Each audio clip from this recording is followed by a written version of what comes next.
Wherever you are, lift your hands and know that God's peace is perfect in your time of weakness. God says, I will keep you in perfect peace.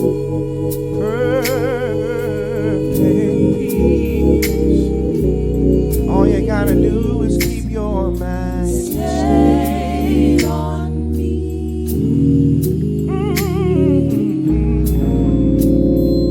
God says, I will keep you in perfect peace. My peace is perfect in your time of weakness. Stay on me. Just keep your mind stayed on me. The earth is the Lord. Psalm 24. And the fullness thereof, the whole world and they that dwell therein, all belongs to Him who has made us. He watches me. Can I ask you a question? So why should I be bound? When God has set me free, when God has set me free, can somebody tell me? So why should I be bound? Why should you be bound when Jesus died? Jesus died for you and me. And this is what He's done. Lift your voice and say, He has lifted all of my burdens.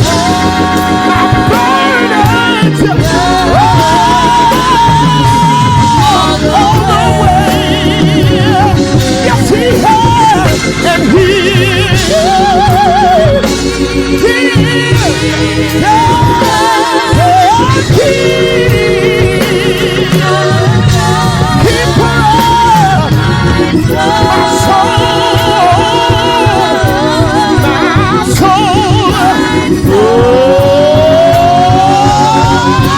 don't you know that God will make a way out of no way? Yes, He will. Say, oh yeah. So glad that He's my Savior. Thank you, Jesus, for being my Savior. He watches me.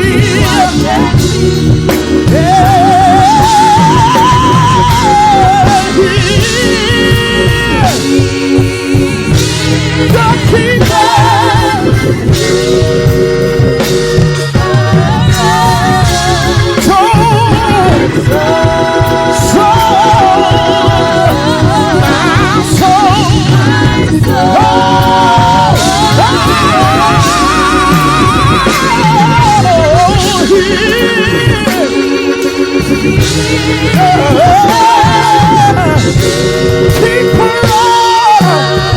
You just hang on in there.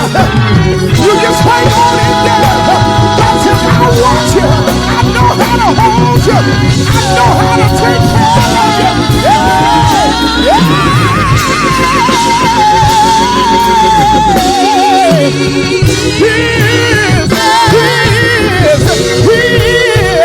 Yes, He is.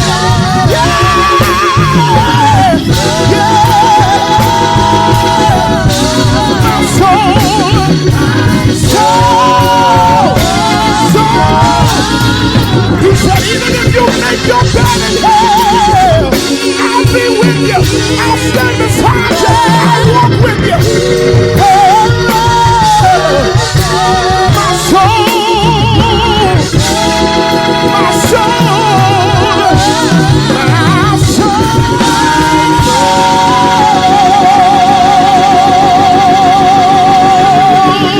Hallelujah. Thank you for keeping us, God. Thank you for your hand of protection, Jesus, all around us, God. Hey! all night and all day. Your angels watch me. They keep me protected. And we say thank you for being the keeper of. Keeper of. Hey, my soul. Hey, my soul. Hallelujah. Yes, Lord.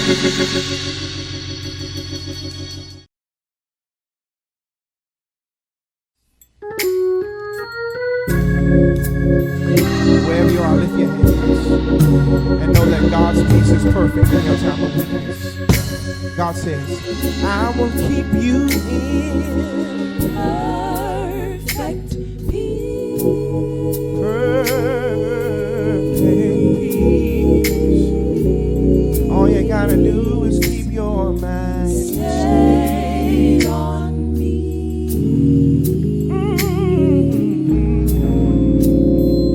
God says, I will keep you in perfect peace. My peace is perfect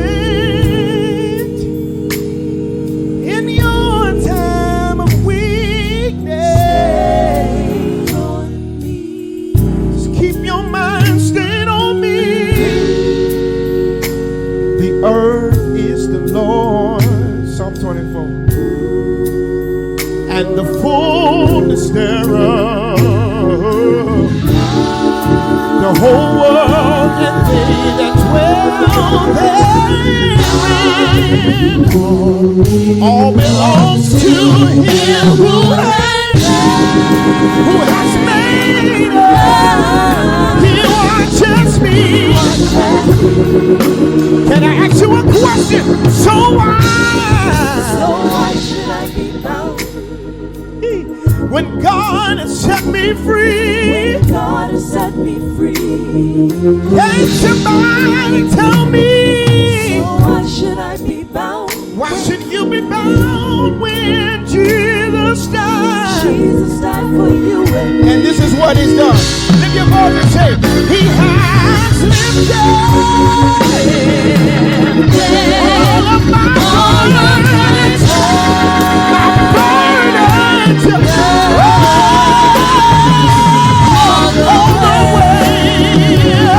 Yes, he has, and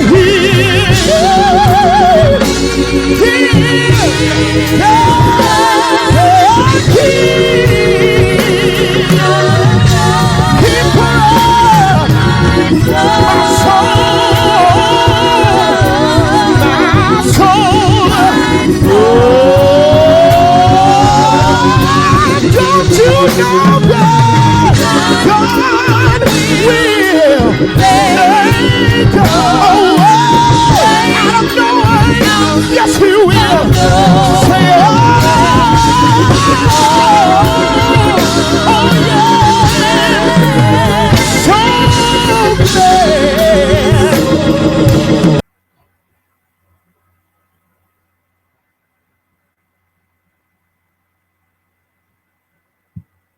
Greetings. To God be the glory. Great things he has done.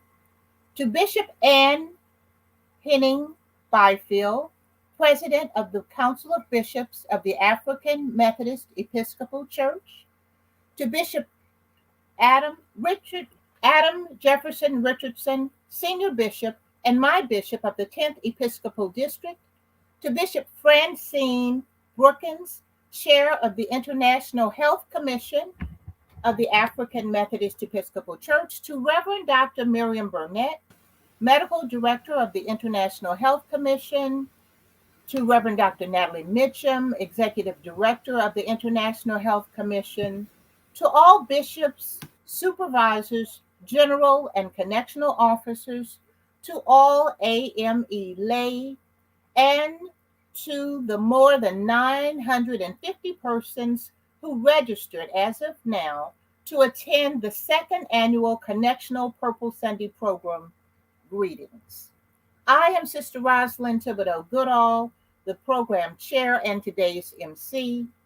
And on behalf of the planning committee for today's program, I welcome you.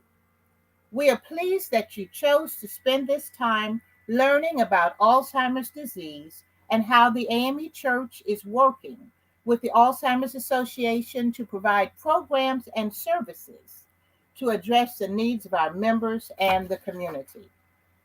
As most of you know, Purple Sunday is a time set aside during church service to bring awareness to Alzheimer's disease. Some AME churches already observe Purple Sunday, and for that we are grateful. Today's program was designed to let you hear a firsthand account from a caregiver of a loved one suffering from Alzheimer's disease, present information on the importance of African Americans' participation in clinical trials, and talk about how churches and chapters can work together to benefit the masses. As is customary for all AME events, we will open with a word of prayer, which will be given by Mrs. Virginia Harvin, a member of the steering committee who is also the consultant for the Daytona Beach District of the General Central Conference in the 11th Episcopal District of Florida. Mrs. Harvin.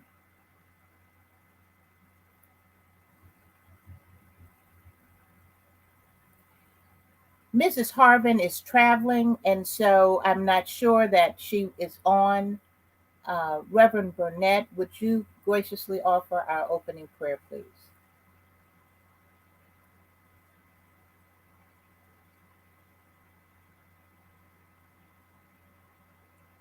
I will offer the prayer. Most gracious and Heavenly Father, we thank you for bringing us together today to celebrate the second annual Connectional Purple Sunday program. Lord, we are here today to do your work your way. We are grateful for the program participants who have joined us to share their stories and to offer information as to how we may be helpful in our communities and in our congregations. Lord, we pray for the caregivers who are taking care of loved ones with Alzheimer's and hope that something that is heard today will resonate with them and help them on their journey. Bless us and keep us when others see us, they're drawn to you, is my prayer. Amen. The partnership between the AME Church and the Alzheimer's Association is managed through the AME Church's International Health Commission. Reverend Dr. Miriam Burnett serves as the medical director of the commission and co chair of the partnership's steering committee. Reverend Burnett also serves as Episcopal supervisor of the 18th Episcopal District. She is an itinerant minister in the AME Church and also a medical doctor.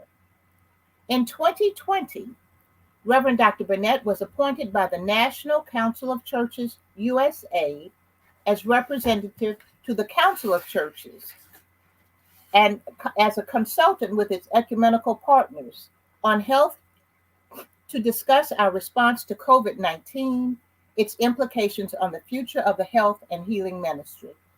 This consultation is a beginning of the active participation in the World Health Organization.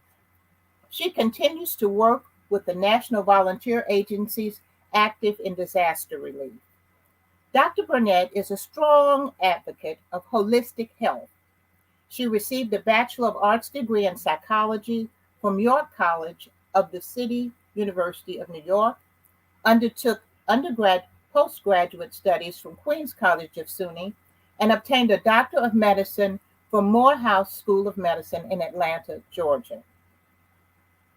She is a U.S. Army veteran, and we hope that by now, you have received your flip book, and we hope that you will take the time to read more about Reverend Dr. Miriam Burnett.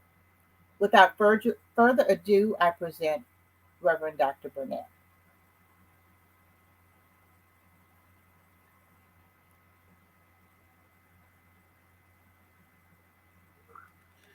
Good afternoon, everyone. Am I audible? It is my pleasure to be able to be with you all today as we begin to celebrate the second annual Connectional Purple Sunday. This is a day that we begin to ask for some additional information. This is a day where we hear testimonies of those who have been caregivers. This is a day when we learn more education. We learn about how to connect with our Alzheimer's chapters. One of the things that is important about today is that we also get to learn of the abundance of AME professionals who are trained and qualified to lead us in this endeavor. The Health Commission of the AME Church does its very best to be able to provide health education and health promotion so that we can expand opportunities to promote and influence those areas of importance for our health. One of them is the recognition of the early signs of Alzheimer's. The other thing that is important for us is the ability to know what are the risks and what are the symptoms. Also important for us is an ability to understand and then become active and advocates in potential legislation, in potential access to resources, programming, and research. That research can be both clinical, requiring medications, or it can also be a social, environmental kind of research. It's important to recognize that since 2019, in June, when we signed our memorandum of understanding with the Alzheimer's Association, we have been able to provide activities around community forums, webinars around caring in the age of coronavirus, caregiving in the age of coronavirus, understanding Alzheimer's, knowing the 10 warning signs. We had Alzheimer's talks on COVID, dementia, and caregiving. We had 2 webinars around research, one on bioethics and clinical trial research, the other on inclusion in dementia in research. We've attended community leader summits.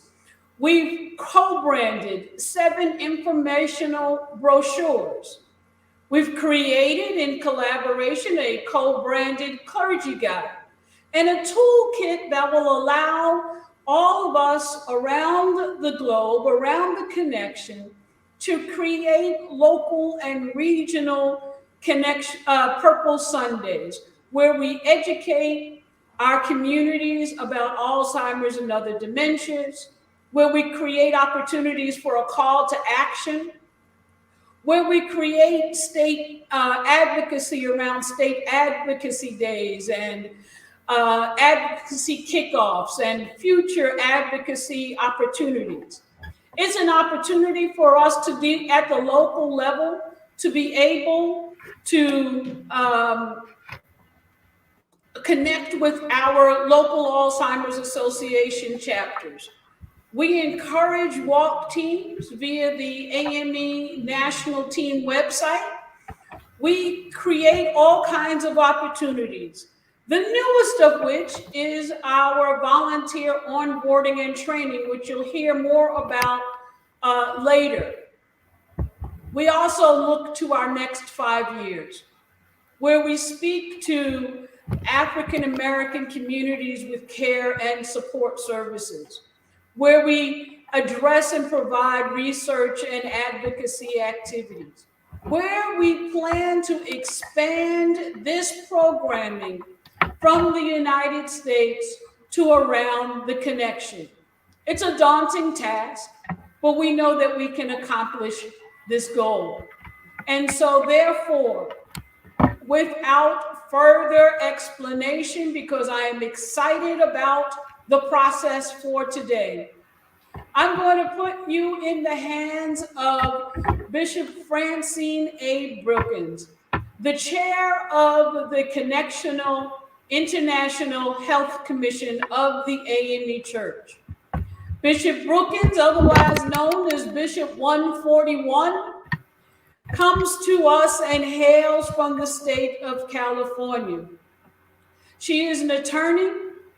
She is a carer for people. But most of all, she is a child of God. She is a social justice advocate. She is one who I call friend.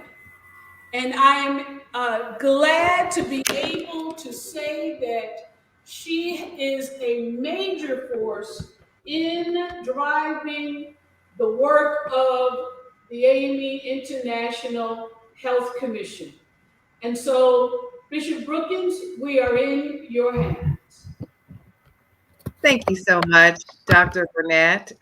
In your outstanding introduction presented by Sister Rosalind, she did not say, I don't think, that you are also the supervisor, Episcopal supervisor for the 18th Episcopal District.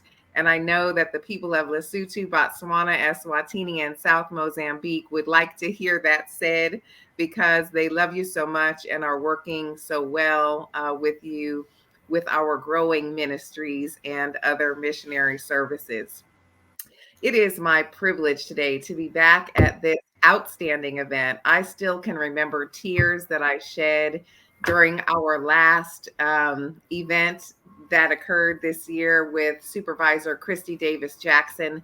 She told us of such a moving testimony that it still speaks to my heart. But it is my privilege right now to present to you the Right Reverend Ann Henning Byfield. She is the 135th elected and consecrated bishop of the African Methodist Episcopal Church. She currently serves as the bishop of the 13th Episcopal District, which includes the states of Tennessee and Kentucky. She is the very capable and courageous president of the Council of Bishops of the AME Church. She's a golden member of the first and the finest Alpha Kappa Alpha Sorority Incorporated. I favor them, you know. She dares to live, learn, lead, and love God with creativity and passion as a preacher, a psalmist, a spoken sacred word artist, a strategic consultant, a writer, composer, wife, mother, and grandmother. I would dare say she is also a friend. I present to you now the Right Reverend Mother in God, Ann Henning Byfield. Good morning, everybody. Good afternoon, everybody. We will bless the Lord at all times. God's praises shall continually be in our mouths. To Bishop Adam J. Richardson, Senior Bishop, and to Bishop Francine A. Brookins, who I thank you for that introduction, who is the capable chair of this commission that sponsors the ministry to the Alzheimer's, to community, to Dr. Miriam Burnett, who is indeed the Episcopal Supervisor of the 18th Episcopal District and the Executive Director of the International Health Commission, and to Mrs. Rosalind Goodall, who has given many, many years of her life to the cause of healing and justice. And we thank you for the opportunity to speak on the church's responsibility and how we can support. The African Methodist Episcopal Church has historically been in the forefront of health and healing and social action and justice. We were known even from our earliest recorded history of our intervention and support for those who had yellow fever. Purple Sunday is an opportunity to continue the legacy for healing for the African Methodist Episcopal Church and for families who have, for persons who have Alzheimer's and for families who are supporting those persons with Alzheimer's. As a child, and significantly a preacher's child, I remember the hushness of church leaders as they talked about certain sickness.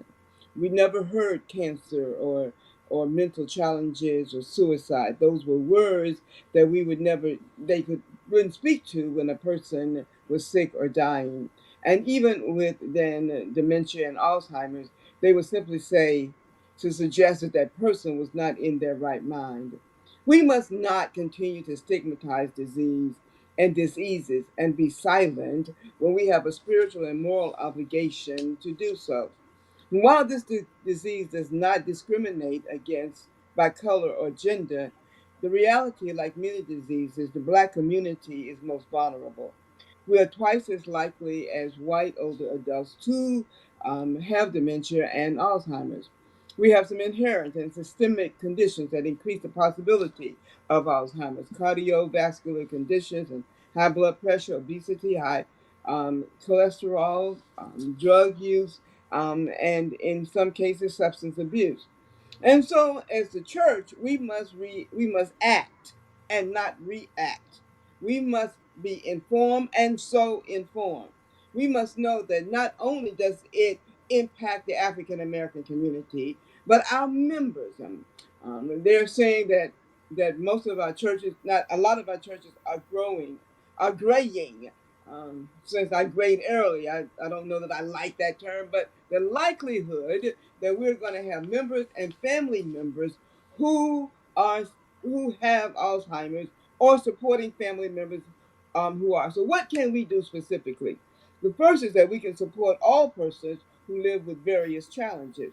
Then we can institute a spirit, a time of prayer for the healing of not just Alzheimer's, but particularly for Alzheimer's, and for a divine, miraculous healing from God, to teach biblical principles of justice and fairness and of holiness and health, to advocate for them in demands for better health care and congregational allocation for research and with active advocacy groups, to raise money for research and particularly and for family care, to stay in connection with our members who have Alzheimer's or families who are taking care of them in worship and visitation.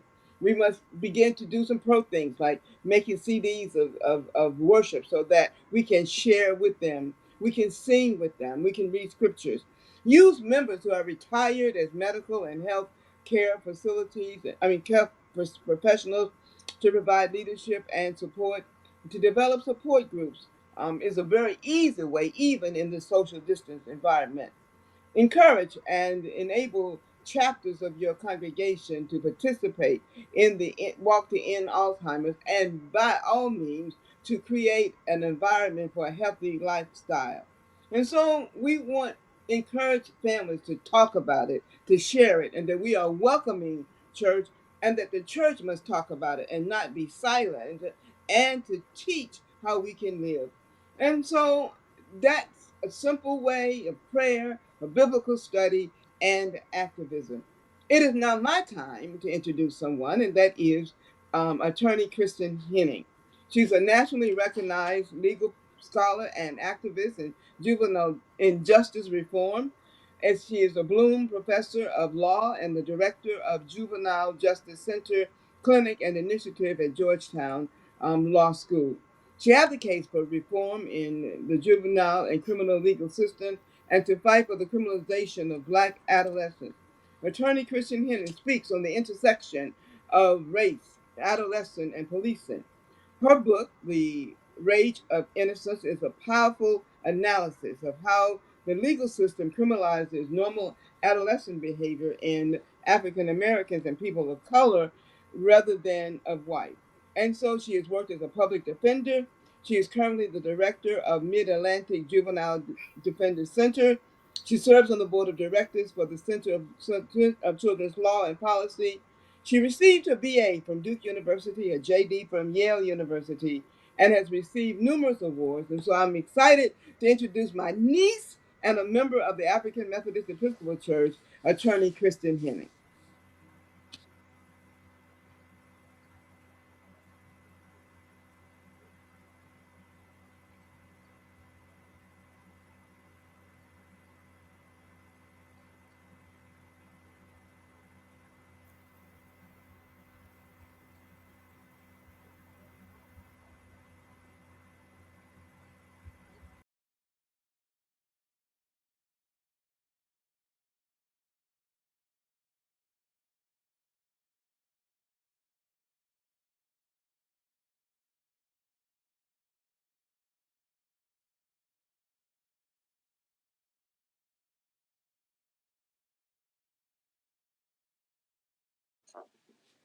We cannot hear Chris.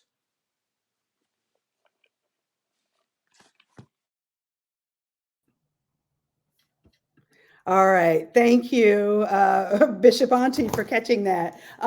So I wanted to say thank you to Bishop Auntie Byfield and to Bishop Brookins and to Ms. Goodall for including me in this program today. I am not here to talk about juvenile justice. I am here to talk about Alzheimer's and my family's journey with Alzheimer's. And so I will never forget the day that I was sitting in my office in Washington, D.C. Attorney Henning, we cannot hear you. Will you check your mic again? I know it was working earlier. It sure was. I'm not on mute.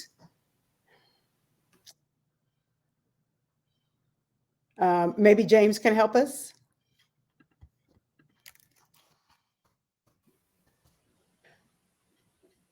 All James right. Thank you, Bishop Auntie, for catching. Okay. All right. Hi, everyone. It sounds like I can be heard. Let me just say this. I want to start from the beginning because I think this is really important. I want to share my family's journey journey with Alzheimer's. And that journey for me began when I was sitting in my office in Washington, D.C., and I received a call from a stranger. And the woman on the other end of the phone asked me if I was the daughter of Dr. Rita Claiborne Henning. And with a bit of hesitation and concern in my voice, I said yes. And the woman then told me that she was my mother's student in the Rocky Mount Cape division of Shaw University. And she was taking my mother's class in early childhood education, and that my mother had now shown the exact same video in 3 separate classes and had no idea that she had done so. Her students were all very concerned and didn't know quite what to do. This particular student had the very smart idea of searching on the internet to see if she could find one of my mother's relatives, and she found me. And I remember that day shutting my office door and crying and crying and crying. And my office manager knew that something was wrong and came in to my office after a while and convinced me to go home. And so indeed, I packed up and went home, all the way home from DC to North Carolina. And that was the beginning of a very long journey for me and for my family, trying to understand what the disease was, helping my father, who had fallen into depression as a result of my mother's illness, figuring out what help both my mother and father needed, and figuring out how to pay for it. And that included getting a proper diagnosis. And so what's especially tragic about my mother's case is that my mother was in her 50s when she started showing the signs of Alzheimer's. And in fact, we later learned that she had early onset Alzheimer's, which is a very rare form of the disease that strikes only 5 or 6% of the persons who have Alzheimer's. By definition, early onset Alzheimer's is when you show symptoms and begin to progress in the disease before the age of 65. My mother was in her 50s when she started showing symptoms. And to be clear, my mother was in the absolute prime of her life, in the prime of her career, and she was physically healthy. She was smart and active in church and home and in community. And because she got the disease so early, and because she was so physically healthy, it meant that she would probably live a very long time with the disease and likely ultimately die from the disease, Alzheimer's, and not from other health ailments. And indeed, she did live for well over 10 years with the disease, which progressed year after year, from just getting confused sometimes to playing the same video over and over in class, to not being able to fly alone or to travel with my aunts like she used to, not remembering who I was or who my siblings were, forgetting how to walk, forgetting how to talk, forgetting how to eat, forgetting how to swallow, which led to an ultimate deterioration of other bodily functions. And as we learned more about early onset Alzheimer's in particular, we thought about her biological lineage. And we reflected on the fact that my mother's mother, meaning my maternal grandmother, had what was identified as dementia and died early. My mother's aunt, my great aunt, was sometimes referred to as crazy. Because she did very strange things in her neighborhood, and people wrote her off as being mentally ill instead of understanding her disease for what it likely was. So, sometime after my mother got sick, my father and I were talking, and we realized that my grandmother and my great aunt probably had early onset Alzheimer's, but people didn't know what it was. People didn't want to talk about it the way we should, and people didn't get the kind of help, the right kind of help at that time. And so let me just pause here and say how incredibly glad I am that we are here talking about this in the AME Church. Another really important piece of our journey is my father's story. My father was my mother's primary caregiver, and he really struggled with this.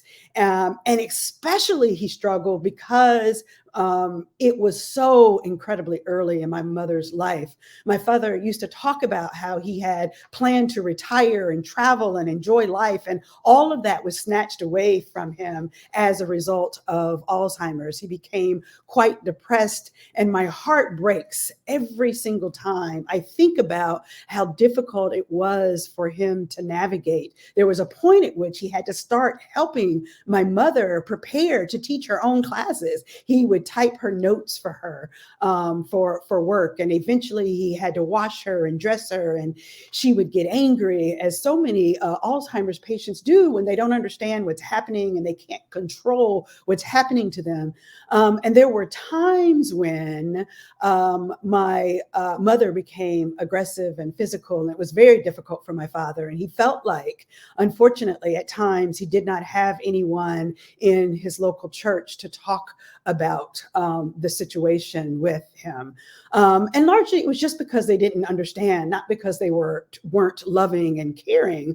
But if you've never been through it and you've never seen it firsthand, it's really hard to understand. And so again, I pause and I say how incredibly important it is for the church to have this conversation and to think about how to provide support and resources for caregivers, creating opportunities for respite care for caregivers, emotional support for caregivers, grief share programming for those who are suffering while they watch their loved ones deteriorate.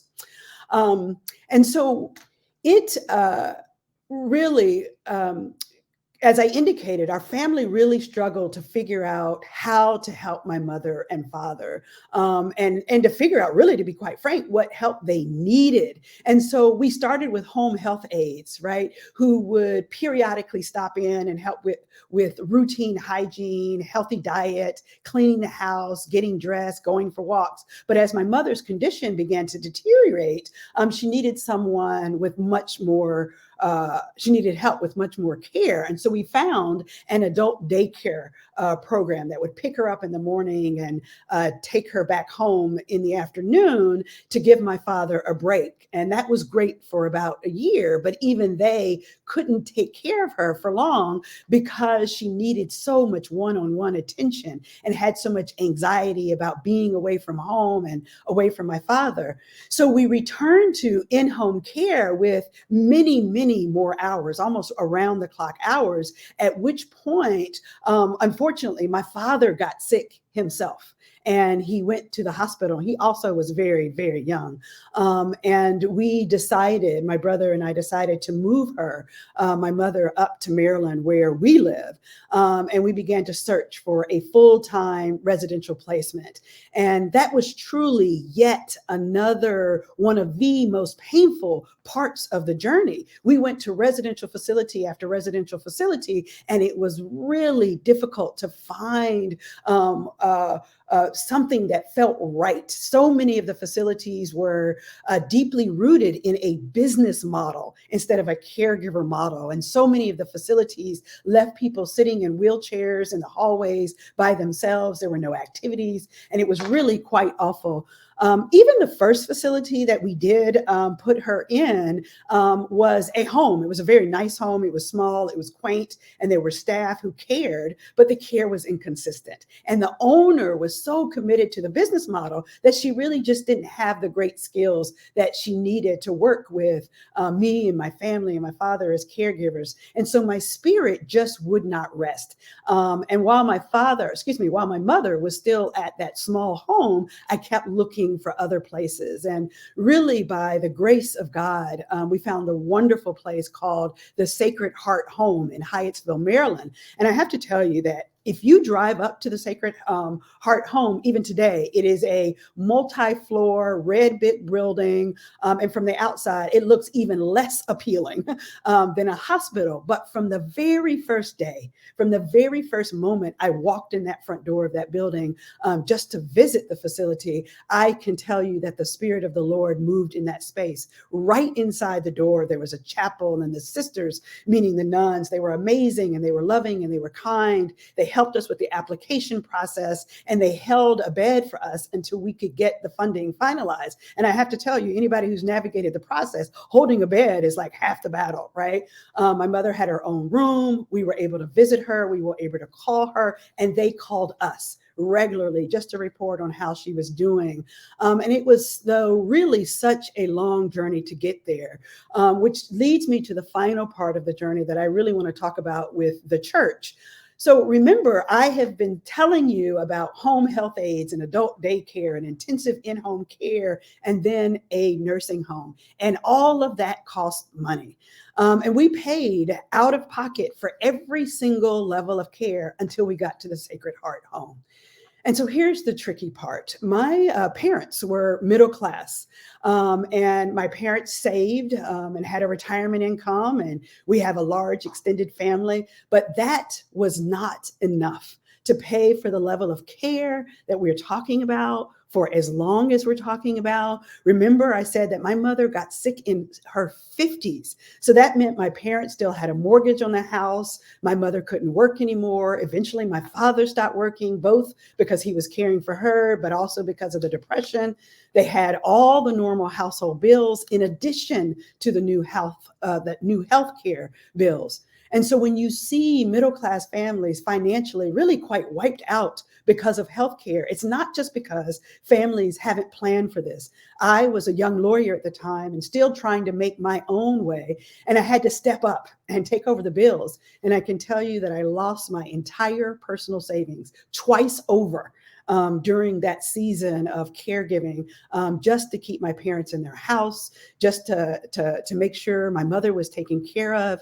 And but for the grace of God, they would have lost their home. And so we applied for state aid multiple times, and we hit hurdle after hurdle. And I really want to share this with the church. The most outrageous hurdle that we experienced, and that all of the Black church should stand up and take note of, was that it took quite some time for us to find a Social Security screener who would accept the medical records and certify my mother with a proper diagnosis of either dementia or Alzheimer's that would qualify her for Social Security disability incomes.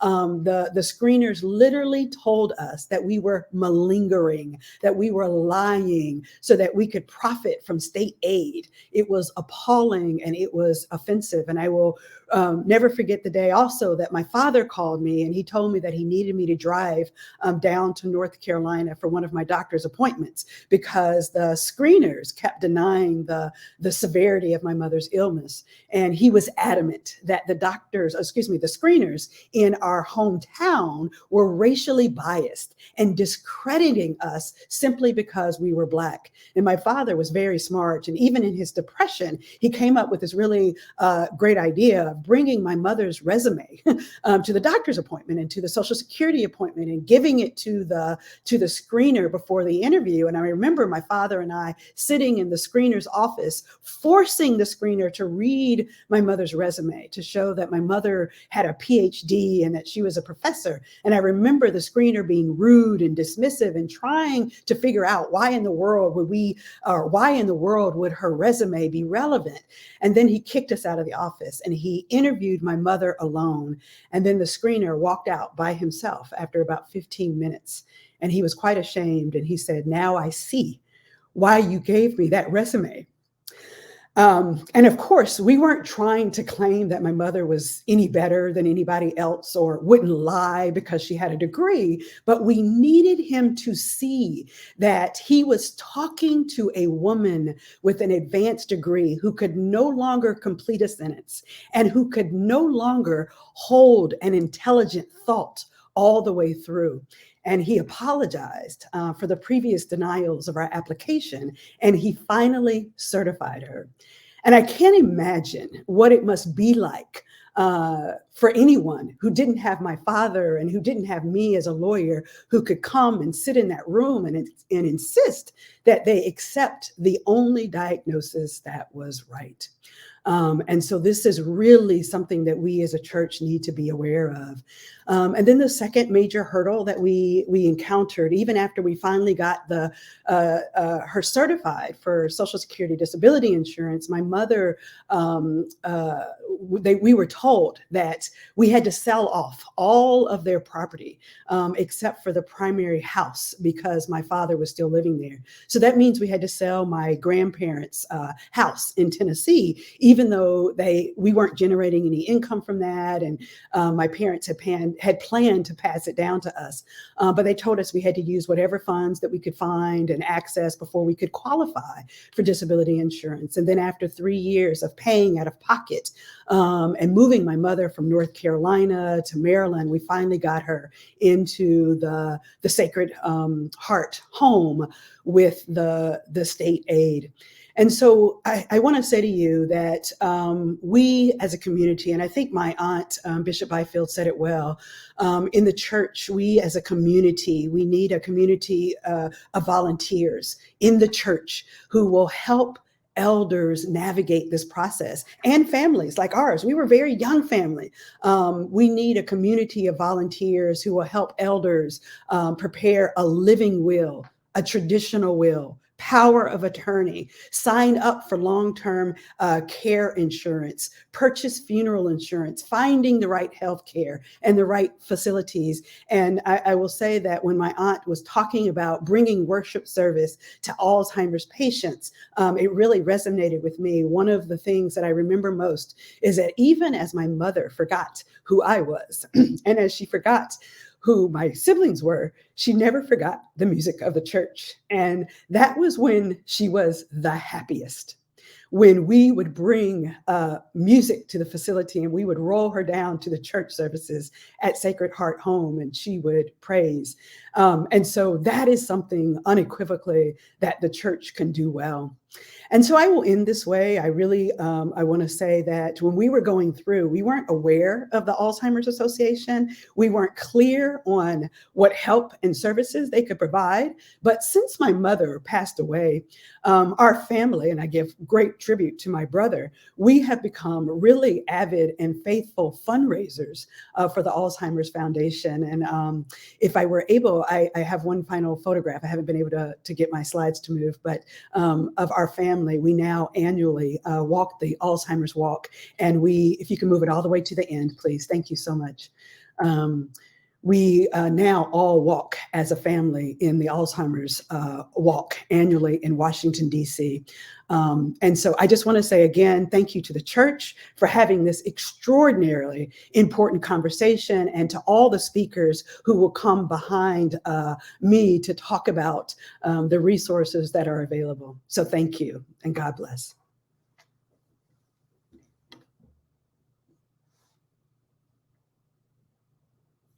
I'm sure that so many of us have resonated with the information that you've shared. It's been so very helpful.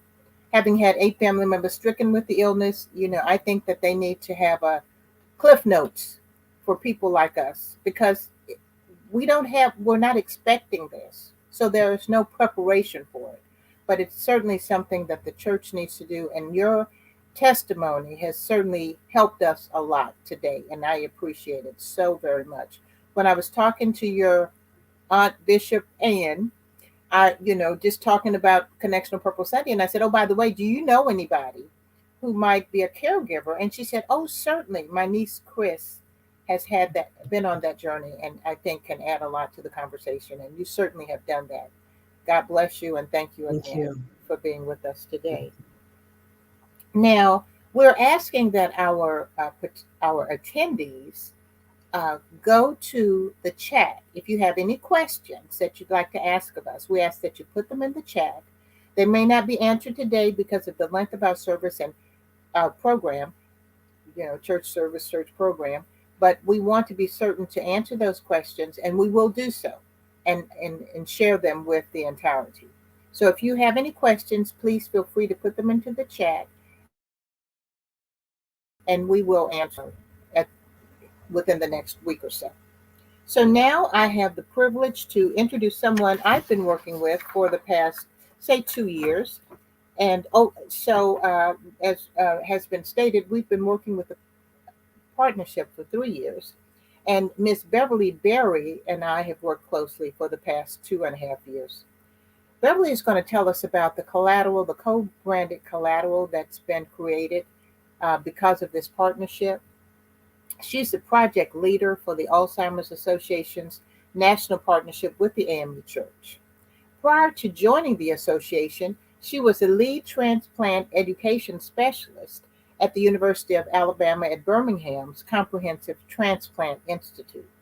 During her time there, she co-authored 3 publications that focused on minority health disparities, of which Alzheimer's is one, and that focused on equitable access to kidney transplantation.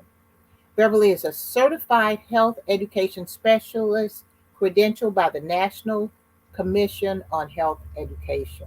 Ms. Berry will now review our co-branded collateral. Thank you, Beverly, for joining us today. Thank you, Ms. Roslyn, and thank you everyone that has joined us today. Again, I'm Beverly Berry. I'm one of the directors of Diversity, Equity, and Inclusion Engagement at the Alzheimer's Association Home Office, and just so excited to be here today. Kristen, I want to thank you so much for that moving testimony.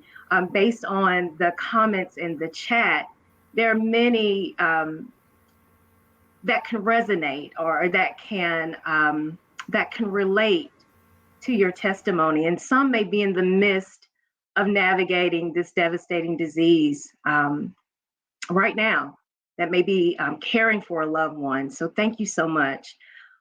Thank you to all of our guest speakers that have taken the time to share your experience and the knowledge with our community regarding this devastating disease. And to our audience, thank you for being here today to receive this information. And I pray that the information that is shared here today blesses you beyond measure, and that you not only take it for yourself to use it and apply it, but that you also share this information with others in the community. I'd like to send a special thank you to Sister Rosalind Thibodeau Goodall for leading the efforts to bring us this amazing program, as well as the members of our Connectional Purple Sunday Planning Committee and our National Partnership Committee. So now that you've learned about our partnership, the significance of the partnership, I'd like to share with you all some resources that we have created, that we've co-developed and created as a part of this relationship to help support local efforts. While this is a national partnership, the goal of this partnership is to really be intentional about being in communities so that stories like Kristen, her testimony, that families don't have to go through this journey alone, that they have the resources and information needed to help them navigate their caregiving journey with their loved ones. So before I dive into the resources, I think it's important to give you the backstory on how these resources were developed. In the beginning of our partnership, we held a series of community forums with various AME leaders and members to learn about the needs, challenges, barriers, and opportunities that exist in AME communities as it relates to Alzheimer's and dementia. Through the community forums, we learned a great deal about what was needed. And one of the number one requests from AME members and leaders is that a need for education. But we also learned that AME leaders didn't have sufficient resources to be able to minister to their congregations and communities about Alzheimer's and dementia. And so together, we work to create a series of co-developed brochures, Purple Sunday Toolkit, clergy guide, to bridge that resource gap. And when I say we have a national partnership planning committee that consists of a mix of Alzheimer's Association home office staff and our AME partners, which many of you all have met this morning, or this afternoon rather. So we created these resources, and I'd like to start with the Purple Sunday Toolkit. Keeping in mind that all of these resources can be found on amechealth.org/ALZ is where you can find these resources. The Purple Sunday Toolkit provides AME churches across the country valuable resources to improve the lives of those that may be living with Alzheimer's and those that may also be caregivers as well. The Purple Sunday Toolkit provides information that helps churches across the country plan their Purple Sunday events at a local level. So this is a great toolkit, or if you're looking to plan a Purple Sunday event, this would be a great resource for you all to have.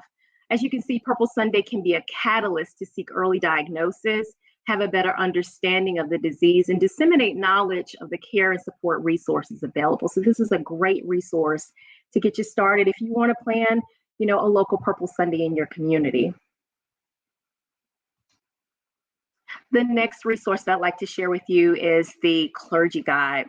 This Clergy Guide can be used to learn about Alzheimer's and other dementia, the importance of an early diagnosis. It also includes some of our resources like our 24/7 helpline, which is 1-800-272-3900, support groups and our education programs, and just an array of our resources so that individuals in the community, within the AME church, can have access and know that we exist and the resources that we're able to provide. The Clergy Guide not only includes information about Alzheimer's and dementia, but it also includes pastoral resources such as scriptures and prayers that provide comfort, hope, peace, and support to all of those affected or impacted rather by Alzheimer's and dementia.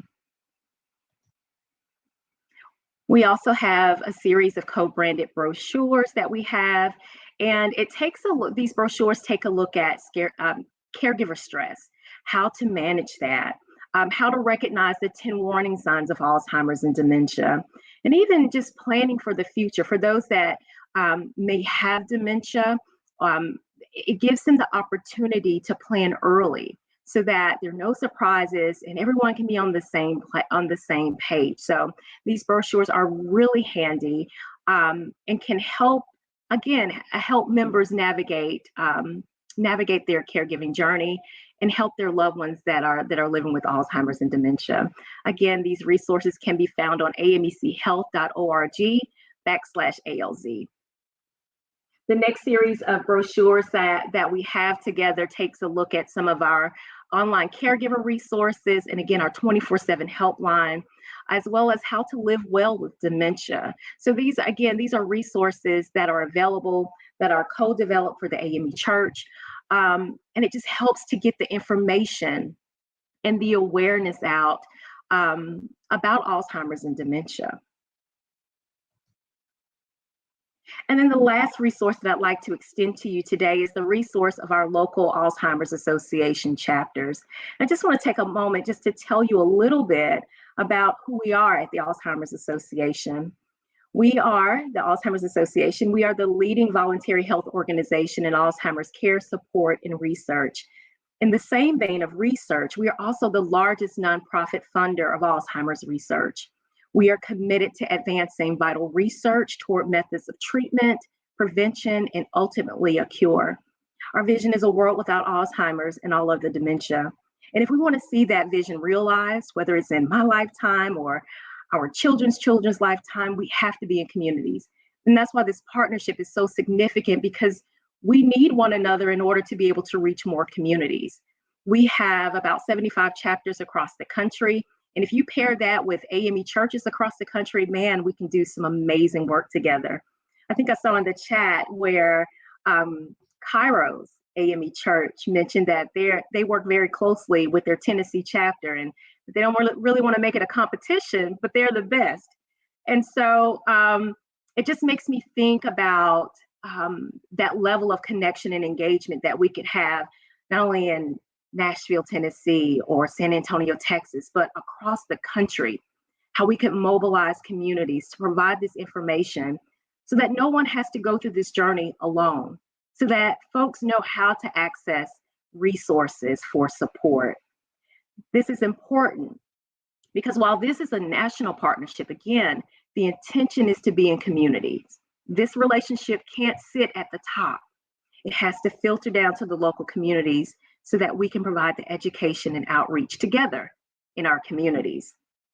I think another fact that we need to know about Alzheimer's and dementia is that currently more than 6 million Americans are living with Alzheimer's, and over 11 million are serving as caregivers.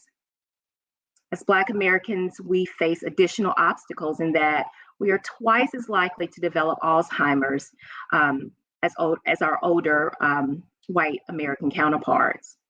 We may also be less likely to receive a timely diagnosis, or it's a diagnosis that's later in the stages of the disease due to a lack of access of insurance or even quality health care. So again, it just speaks to the importance of being in communities. And so, you know, our chapters, many are on this call today, along with AME churches. And I know our chapters will be reaching out to see how we can provide education, how we can provide support groups within your area to provide the resources that our communities need. So they'll be reaching out. I'll also place a link that includes our chapter contacts as well, so that you all can begin that outreach and engagement.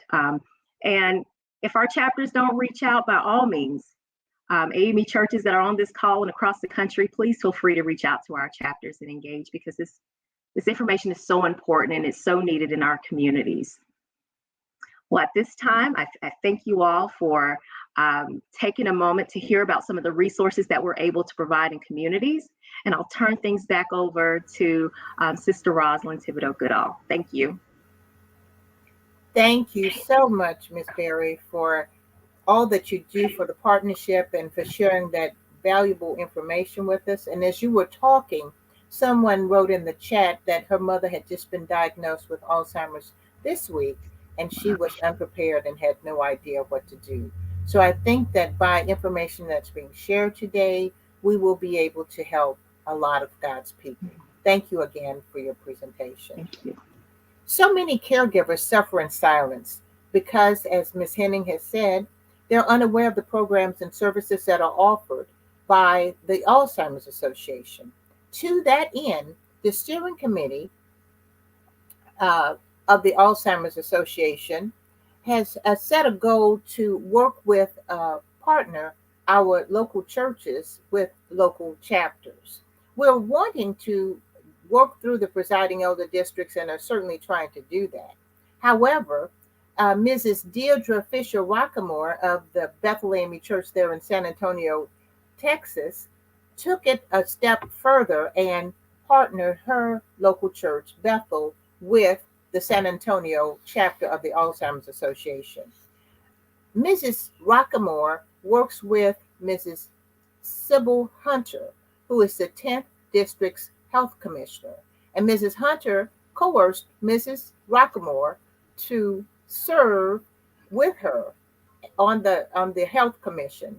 And so now I'm going to ask Mrs. Hunter to talk about the team and to tell us more about how she was able to make that connection. Mrs. Hunter? Good afternoon. Thank you, Rosalind. I'm Sybil Hunter, and I am a member of Bethel AME Church in San Antonio, Texas. My pastor is the Reverend Dr. Juan Ian Tolliver, and my presiding elder is the Dr. W. Raymond Bryant. Bethel has partnered with the Alzheimer's Association for more than 10 years. The members of Bethel and the San Antonio district have actively participated in the chapter programs. We have two representatives of the San Antonio and South Texas chapter here today, and I'm going to introduce them to you. First is Ms. Diane M. Turan. Diane is a licensed master social worker. She earned her undergraduate and graduate degree in social work from Our Lady of the Lake University in San Antonio, Texas, which also is the city where she was born and raised. She has worked in the field of aging for over 20 years, beginning as a facility social worker in long term care. She spent 17 years with the Alamo Area Council of Governments, Area Agencies on Aging. She held several positions with the Area Agency on Aging for direct case management to caregiver services coordinator overseeing the agency's national family caregiver support and health and wellness programs. She's been with the Alzheimer's Association for a little over 2.5 years. She serves as the program manager with the San Antonio and South Texas chapter. She is a recipient of the 2018 Home Care Hero Award from the Alamo Area Home Care Council for her work in the field of aging. She was also named the 2021 Field Instructor of the Year by the University of Texas at San Antonio of Social Work, School of Social Work. And she's also a member of the National Association of Social Workers. Diane, timely submit the information to Bethel or to me so we can get the information out to the community of the programs that they will be sponsoring each month. And also with her is Deirdre Rockymore. Deirdre is an advanced practice registered nurse who has focused on psychiatry and gerontology. During her employment at the New Jersey State Department of Health, she serves as staff to the governor's Alzheimer's Disease Study Group, which was an early effort to collect data and provide education to the state.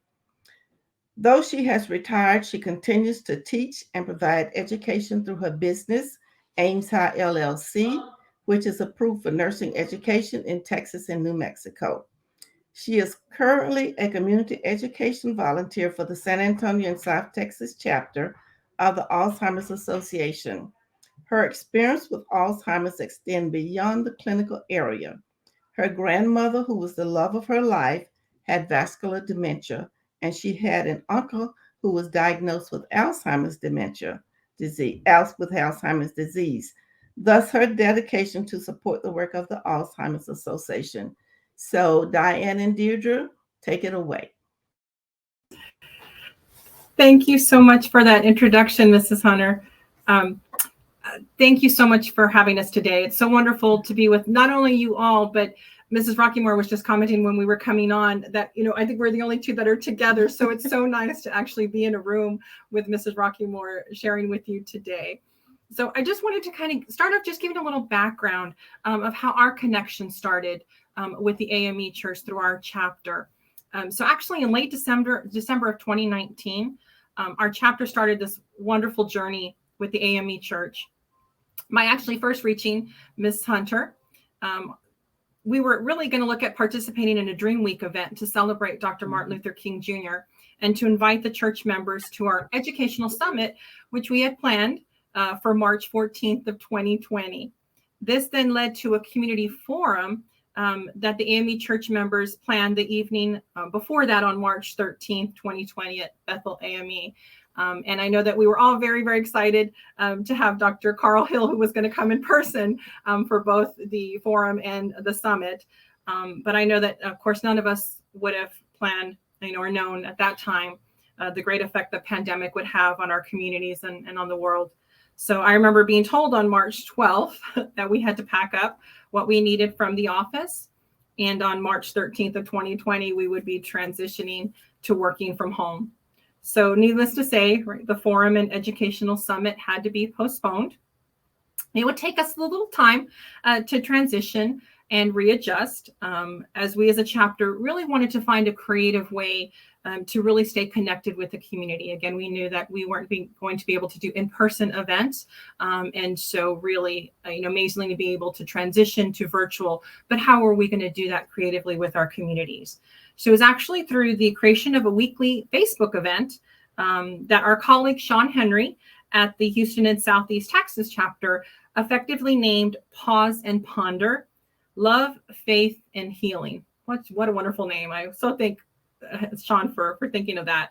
So where our amazing volunteer, Through the partnership, Mrs. Rocky Moore came to be so vital to our chapter.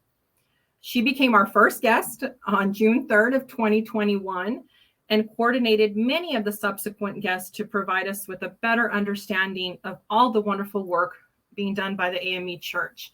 And I do want to highlight, please bear with me, because again, thinking of all the wonderful people that have joined us and many that are here today, I want to name those guests that we had on, had wonderful conversations with. And I know Mrs. Rocky Moore is going to then talk a little bit more about that.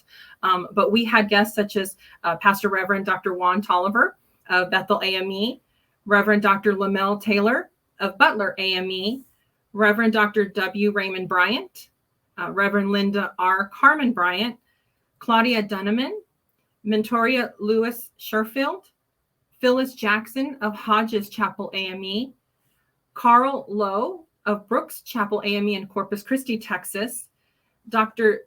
Deborah Taylor King, who is the International President for the Women's Missionary Society, and Reverend Verna Young. Okay, and so I would like to thank you again as well for the opportunity to be here to share information. And yes, it was wonderful getting to work with Diane and also with Jenny Funk, who is unable to be with us today in person, but she is with us where she is at the moment. And so she's with us in spirit.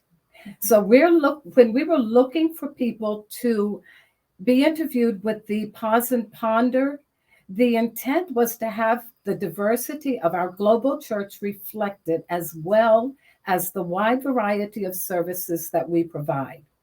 We also wanted to reflect the title of the program, which you've just heard. And so we were therefore looking for people who could speak to those topics.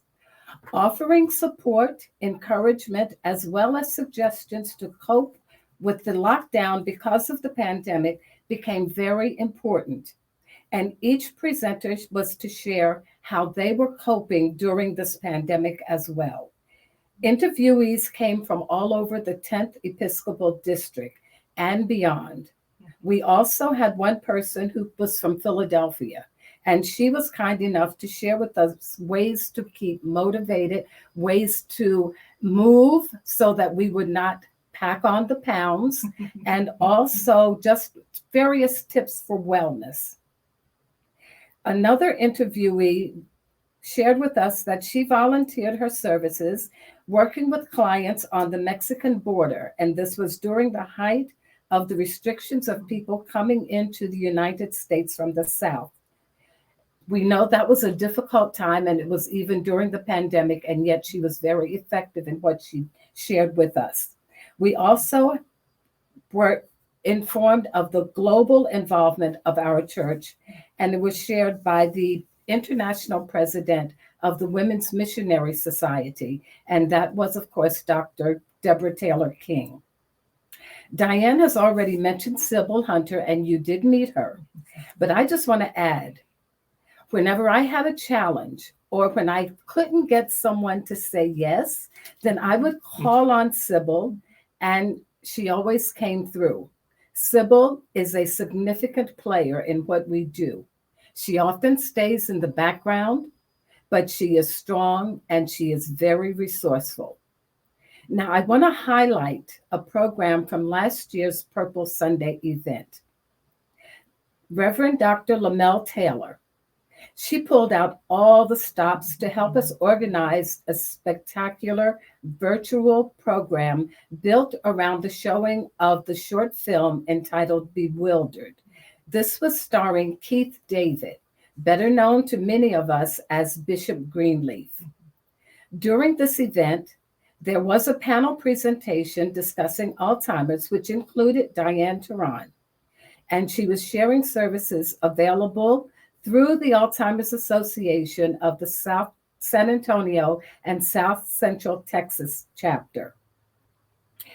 The program also included Dr. Parker, Beverly Berry, and several others.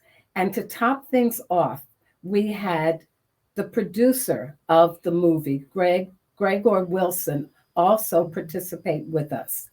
Then we were greeted with a special musical selection by Carmen Bradford, the Grammy-nominated jazz singer, and her selection reflected the title of the program.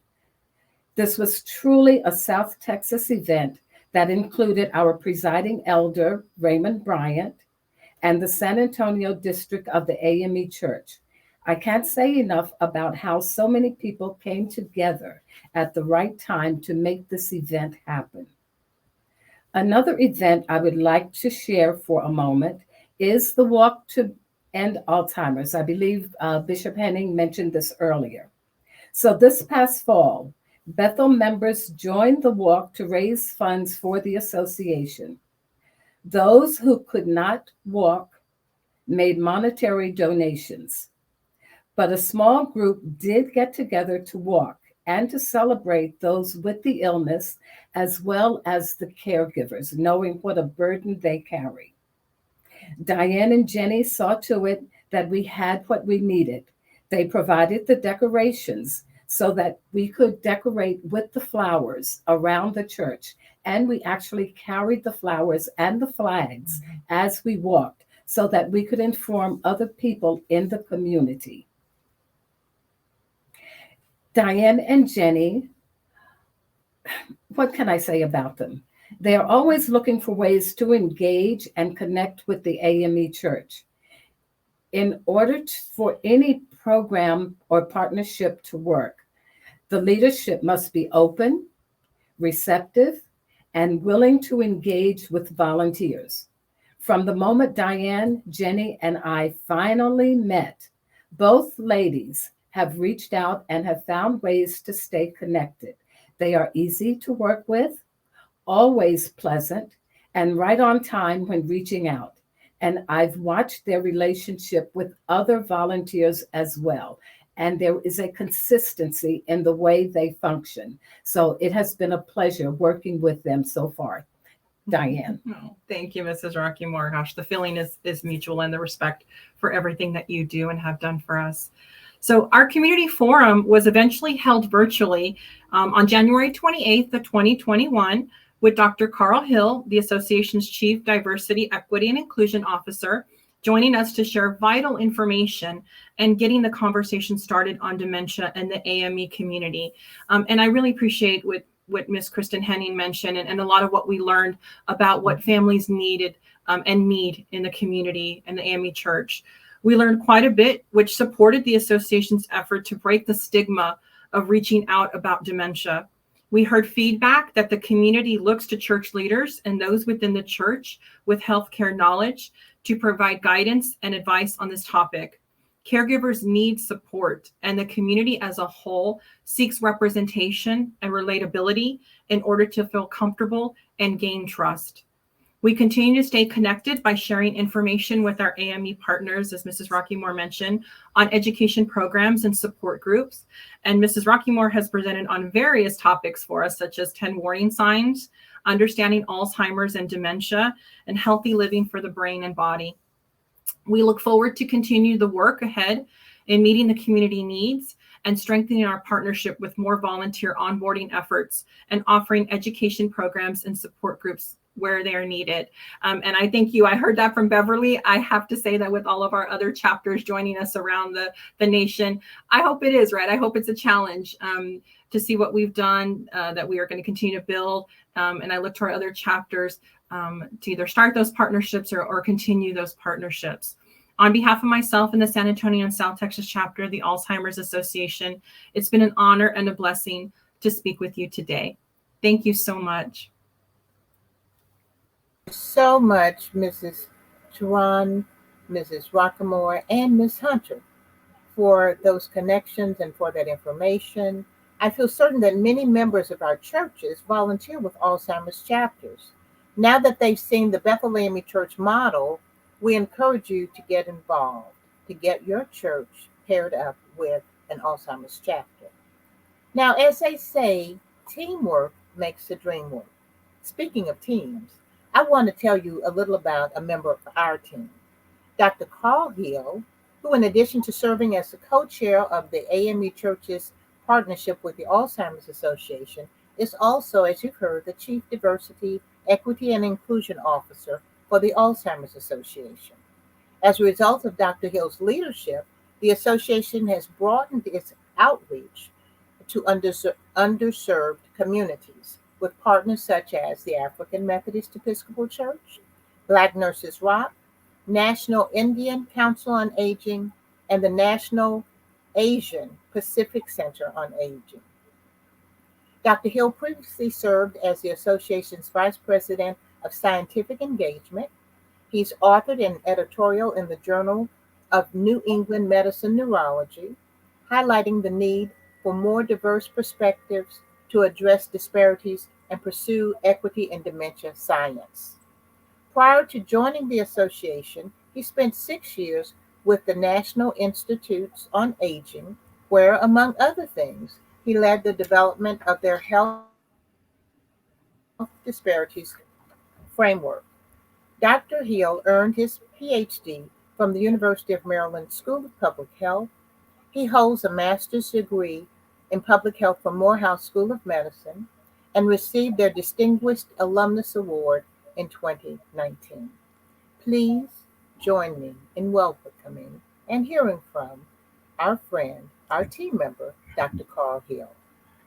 Oh, thank you so much, Sister Thibodeau Goodall. I really appreciate that introduction and greetings to all. Thank you for joining us for today's exciting second annual Purple Sunday. Tremendous applause to the planning committee. What a success. What a just tremendous opportunity to hear testimony and best practices in our pursuit of health equity in Alzheimer's and all other dementia. So, on behalf of all of our staff and volunteers all over the country, we at the Alzheimer's Association are thrilled to continue our partnership, a new 5-year partnership with the African Methodist Episcopal Church's International Health Commission, and believe that including diverse perspectives is critical to achieving health equity, meaning that all communities have a fair and just opportunity for early diagnosis and access to risk reduction and quality care when facing Alzheimer's or another dementia, like vascular dementia or Lewy body dementia. You see, the Alzheimer's Association works to develop strategic partnerships with trusted national and local organizations like this one with AME to create a pathway to greater health equity, mission engagement, and inclusion for everyone. The association is committed to providing all communities with resources and education to realize our vision. Our vision is a world without Alzheimer's and all other dementia for all communities. As we've heard here today, African Americans are twice as likely to have Alzheimer's or another dementia, and yet less likely to be diagnosed, less likely to be recruited to participate in research, and less likely to have access to care and support services.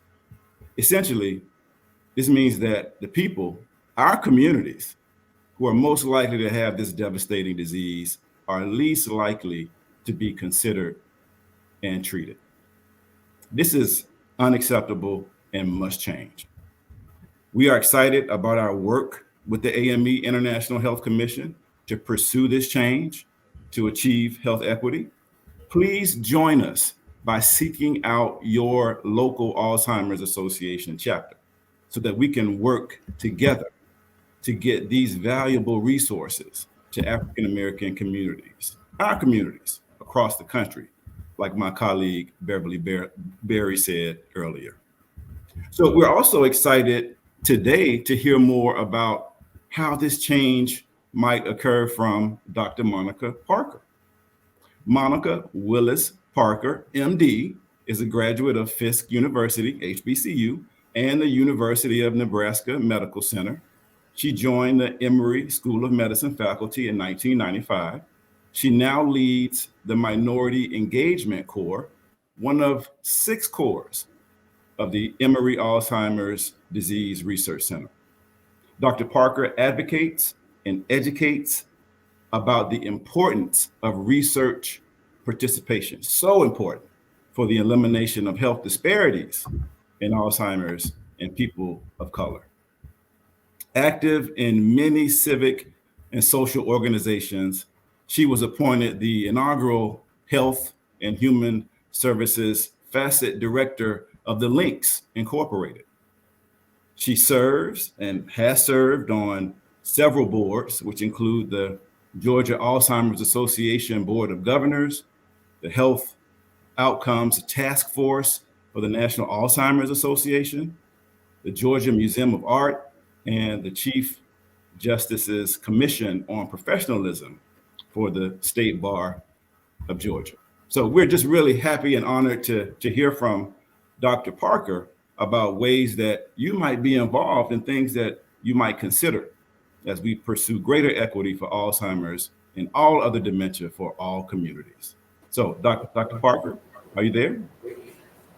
Greetings. Just before Dr. Parker comes, we thought it would be a good opportunity for us to take a exercise break. We do know that one of the things that impacts Alzheimer's and other dementias is when we sit too long. So therefore, our music ministry, our Ministry of Christian Arts, MCAM of the AME Church, some of us heard it when we came on earlier, Be Ye Steadfast. What better song to tell us that we need to be steadfast in the work that we are doing around Alzheimer's, the work that we need to ensure that our caregivers, as well as those who are otherwise impacted, be ye steadfast. James, stand up, stretch.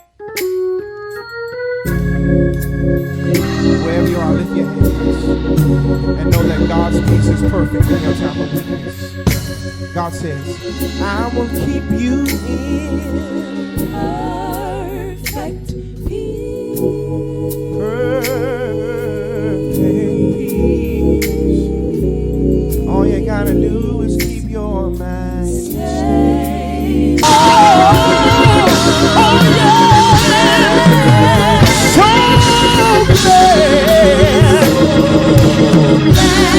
He's my Savior. Thank you, Jesus, for being my Savior. He watches me.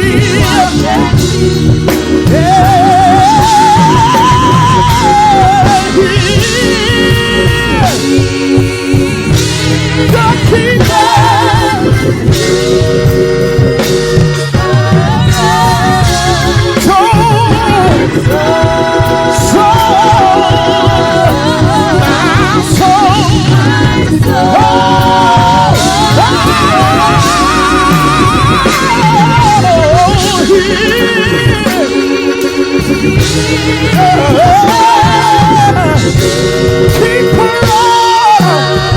You just hang on in there. You just hang on in there. God says, I want you. I know how to hold you. I know how to take care of you.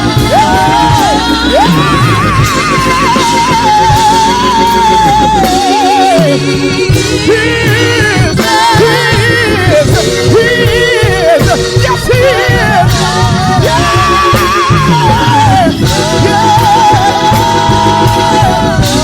My soul.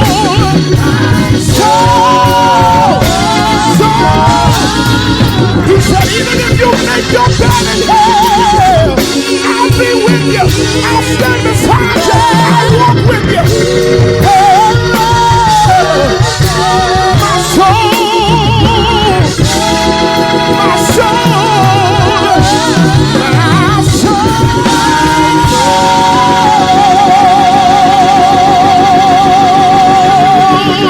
Hallelujah. Thank you for keeping us, God. Thank you for your hand of protection, Jesus. All around us, God. Hey, all night and all day, your angels watch me. They keep me protected. And we say thank you for being the keeper of. Keeper of. Hey, my soul.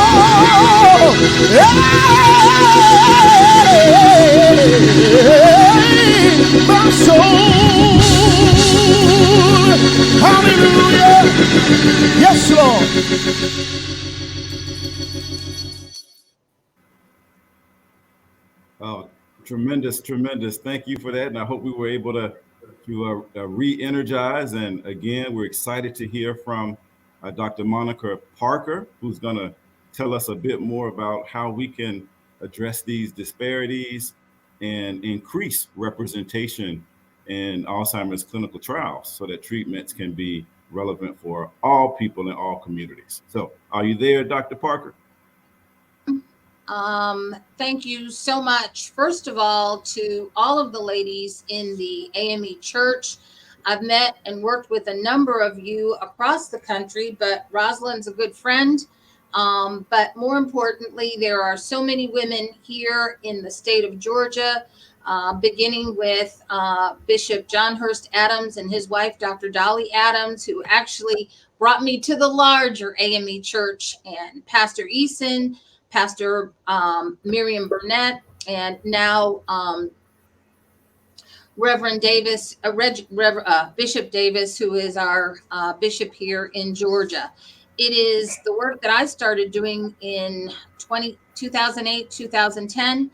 And because of the work of women and the support of women in this AME church, regardless of where your connection is, I met you through sorority, through links, through something else, I want to say thank you, because of you, there are more people of color participating in Alzheimer's research here in Georgia. And because of your participation, we're kind of getting known for our participation in African Americans participating in neurologic research. And you're going to hear from one of our participants a little bit later. But my task here today is to talk to you about why research is important. But before I get into some of that, I just want to say that as a physician, it's nice to hear all of these testimonies. And I really ache when I hear that somebody didn't get treated properly, they were delayed in getting a diagnosis. Well, part of that comes from not knowing what to ask for and how to interact with a doctor who knows something about it and get referred. And before I get into stuff, because somebody's going to ask me in the chat, I'm putting in this places how you can locate an Alzheimer's disease research center. One of the chat questions was, what about legitimate research? There are 33 National Institutes of Health, National Institutes of Aging, National Institutes of Research in the United States. Log into that little website and look for them. The thing about identifying legitimate research, and you pay for this because it's National Institutes of Health, your tax dollars have funded this and paid for this. You need to participate in research. One of our colleagues said a couple of weeks ago on a program, you have optimal health if you have access, but you have maximum health if you participate in clinical research. And that's because all of the medications and things that are being developed have to be developed with your participation in order for them to be certain that they work for you. And you have to find a medical resource to get your health care and establish a relationship with a primary care doctor. If the primary care doctor you're working with isn't suiting your needs, please find another one. Find another one that's associated with a large medical center so that they can confer with the neurologist, the cardiologist, the oncologist, so that they can better address whatever problem it is you have. The worst thing you can do is sit around and bemoan the lack of this, that, or the other without conferring with a proper medical source. So that's my big takeaway from you. There's a list of Alzheimer's disease research centers. You want to identify legitimate research, there it is. My job today is to talk to you about what Alzheimer's risk and research is. Next slide, please. And thank you, Mr. Wilson, for helping me. What is clinical research? So let's get away from Tuskegee. I don't want to hear it. Don't even want to talk about it, okay? There are three different types of research. There's patient-oriented research. There's epidemiologic and behavioral studies. That's something that doesn't necessarily have anything to do with medicine. And then there are outcomes and health services research. Three different types of clinical research. Keep going. You've probably participated and didn't even know. Epidemiologic and behavioral studies are studies that examine what kind of disease do you have, who gets it, what are the things that are affecting your health, how is it that people make decisions related to their health. How do people deliver health care? How do people learn to be better caregivers? Next. So clinical trials, there's a lot of noise in the news about clinical trials, and we need to get into clinical trials. But I want you to understand what a clinical trial is and what it is not. Okay, when they're working on animal models, they call that preclinical stuff.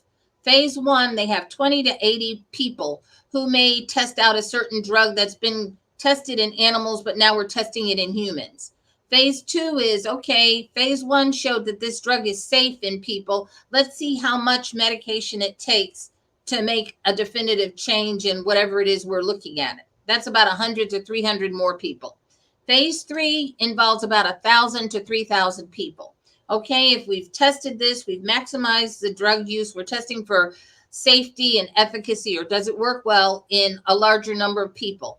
And once we get through phase 3 trials, and if it works really well, then we go to the FDA and ask the FDA to approve this drug so that we can start getting doctors to prescribe it and get it to people. Next, please. So if you want to participate in a study, how do you find a study? I've already identified and given you a way to identify an Alzheimer's disease research center. And if you're not looking for an Alzheimer's disease research center, I'm going to say, and this is my bias, I need you to go to one that's associated with an academic medical center or a training place. Where is it they're providing health care, and where are they training doctors for the next to treat you? Okay, these are the questions that you can ask them. Don't go to a for-profit center, because that center's mission a lot of times is to get a number of people signed up, and you don't know where your research is going.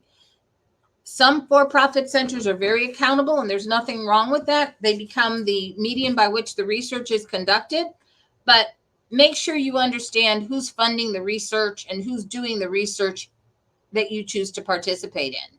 These are questions that you can ask, and I think they're going to make these things available to you later. But main thing is, who's doing the research? Why are they doing the research? What are they getting to get you to participate in the research? And more importantly, what do you get by participating in the research? Next, please. So what is dementia? What are Alzheimer's? What are the differences? Okay, I'm going to give you the 10-minute, less than 10-minute Dementia 101. Anything that causes your brain to make it such that you don't function well and you can't take care of yourself, that's a dementing disorder. It can come from Alzheimer's. Alzheimer's is the most commonly diagnosed dementia, but then you have a mixed dementia. It can be something related to Alzheimer's and maybe vascular dementia. Most commonly in African American families and Latin American families, we have hypertension, we have diabetes, we have heart disease.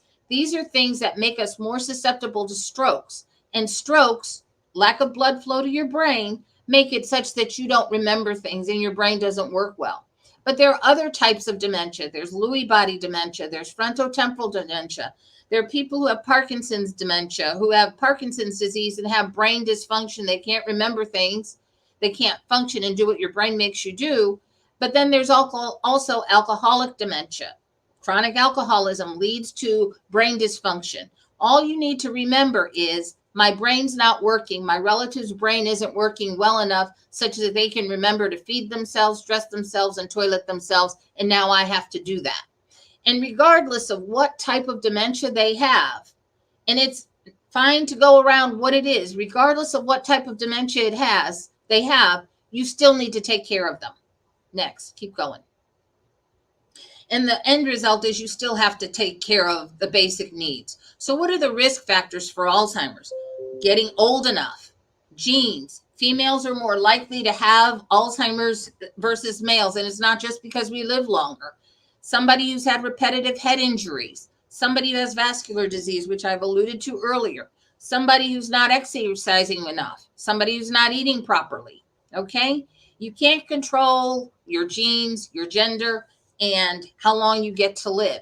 But you can control what you eat. You can control your ability to exercise. You can socialize and do other things that make it less likely that you'll develop a dementing disorder.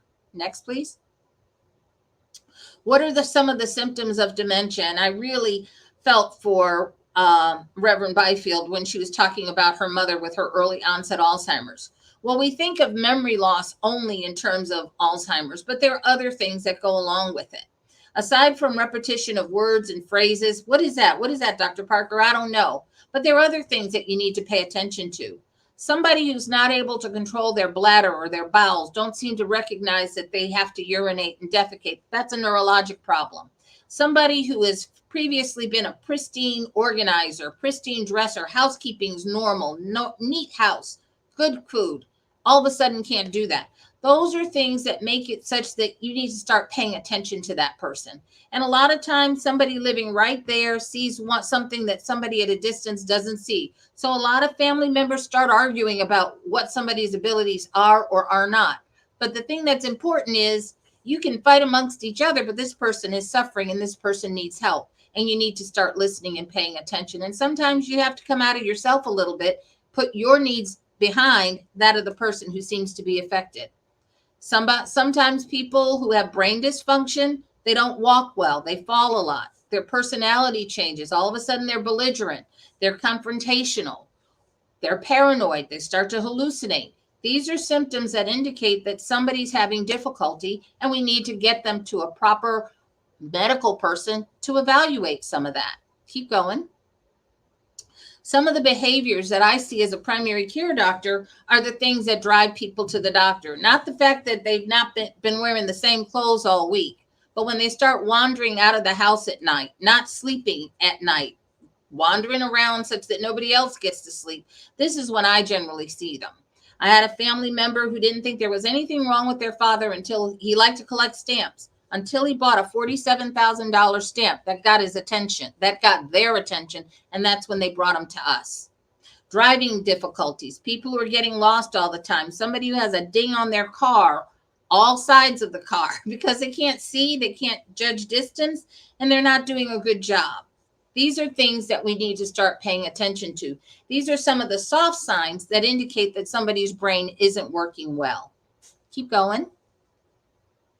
How do you address these symptoms? As I've alluded to before, I need you to get to a qualified medical professional so that you can be sure that what you're seeing is something that can't be fixed. You know, maybe there's a medical reason for somebody's brain to be a little screwy. Maybe there's a reason they're forgetting things. Maybe there's a reason they're slurring their speech other than a stroke. Maybe they're not taking their medications in the proper way that in which they should. Maybe they need to have a reduction in the dose of medications. In any event, when you see things that look abnormal, that seem abnormal, please discuss it with your medical provider. And if you're not getting enough of an answer from that one, get to another one who will work with you and try to help you find a diagnosis. You'll ultimately end up in a large medical center where you can see multiple providers, but you've got to start with your primary care physician. Next. Now, I said on that last slide that research is not a substitute for a medical evaluation, and it is not. However, because of Tuskegee, and this I will mention Tuskegee now, we now have institutional review boards and other things that if they find something wrong in the course of your participation in research, they're going to refer you to give you the information you need to get to the next place such that you can get a medical evaluation. In our center, and I'm very proud of the Emory Goizueta Alzheimer's Disease Research Center because a lot of the men that I work with didn't know anything about an AME church, didn't know anything about a sorority or anything else. But most importantly, they did learn over time because the women and the men of the AME church and all the other African American organizations have told them what they needed. People participating in research, if there is something abnormal, are generally referred. We're not supposed to get you to a medical provider, but here at Emory, if you indicate that you need help, we're going to find those resources for you. Our brain health forums, we identify community resources and providers for our people. So I'm going to stop because I think the next person you're going to hear from is Ms. Pashel Mix, who is one of our research participants. In any event. Thank you, Dr. Parker. I've had the privilege of working with Dr. Monica Parker for many years. She's been a speaker at the Hopeful Symposium that I produce here in Shreveport, Louisiana, and also as a member of the Links Incorporated when she was over the health department. So Dr. Parker is full of a wealth of information, and I also participate on her weekly Tuesday Alzheimer's presentation, and you may go to Emory University to find out more about that. But you have a stay there at Emory University and talk about Alzheimer's and dementia. So thank you again, Dr. Parker, for sharing that valuable information with us. And now we're going to hear from a daughter of the parsonage, as they say in the AME Church, Mrs. Pashelle Cummings Mix. Mrs. Mix is an old friend of mine, and I don't mean old by years, I mean a longtime friend of mine.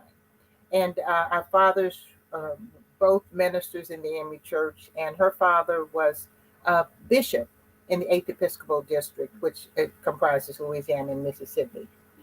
And we're so thrilled. When I was talking to her, she was giving me some ideas, and I said, well, do you want to be on our program and talk about your involvement? And she graciously agreed to do so.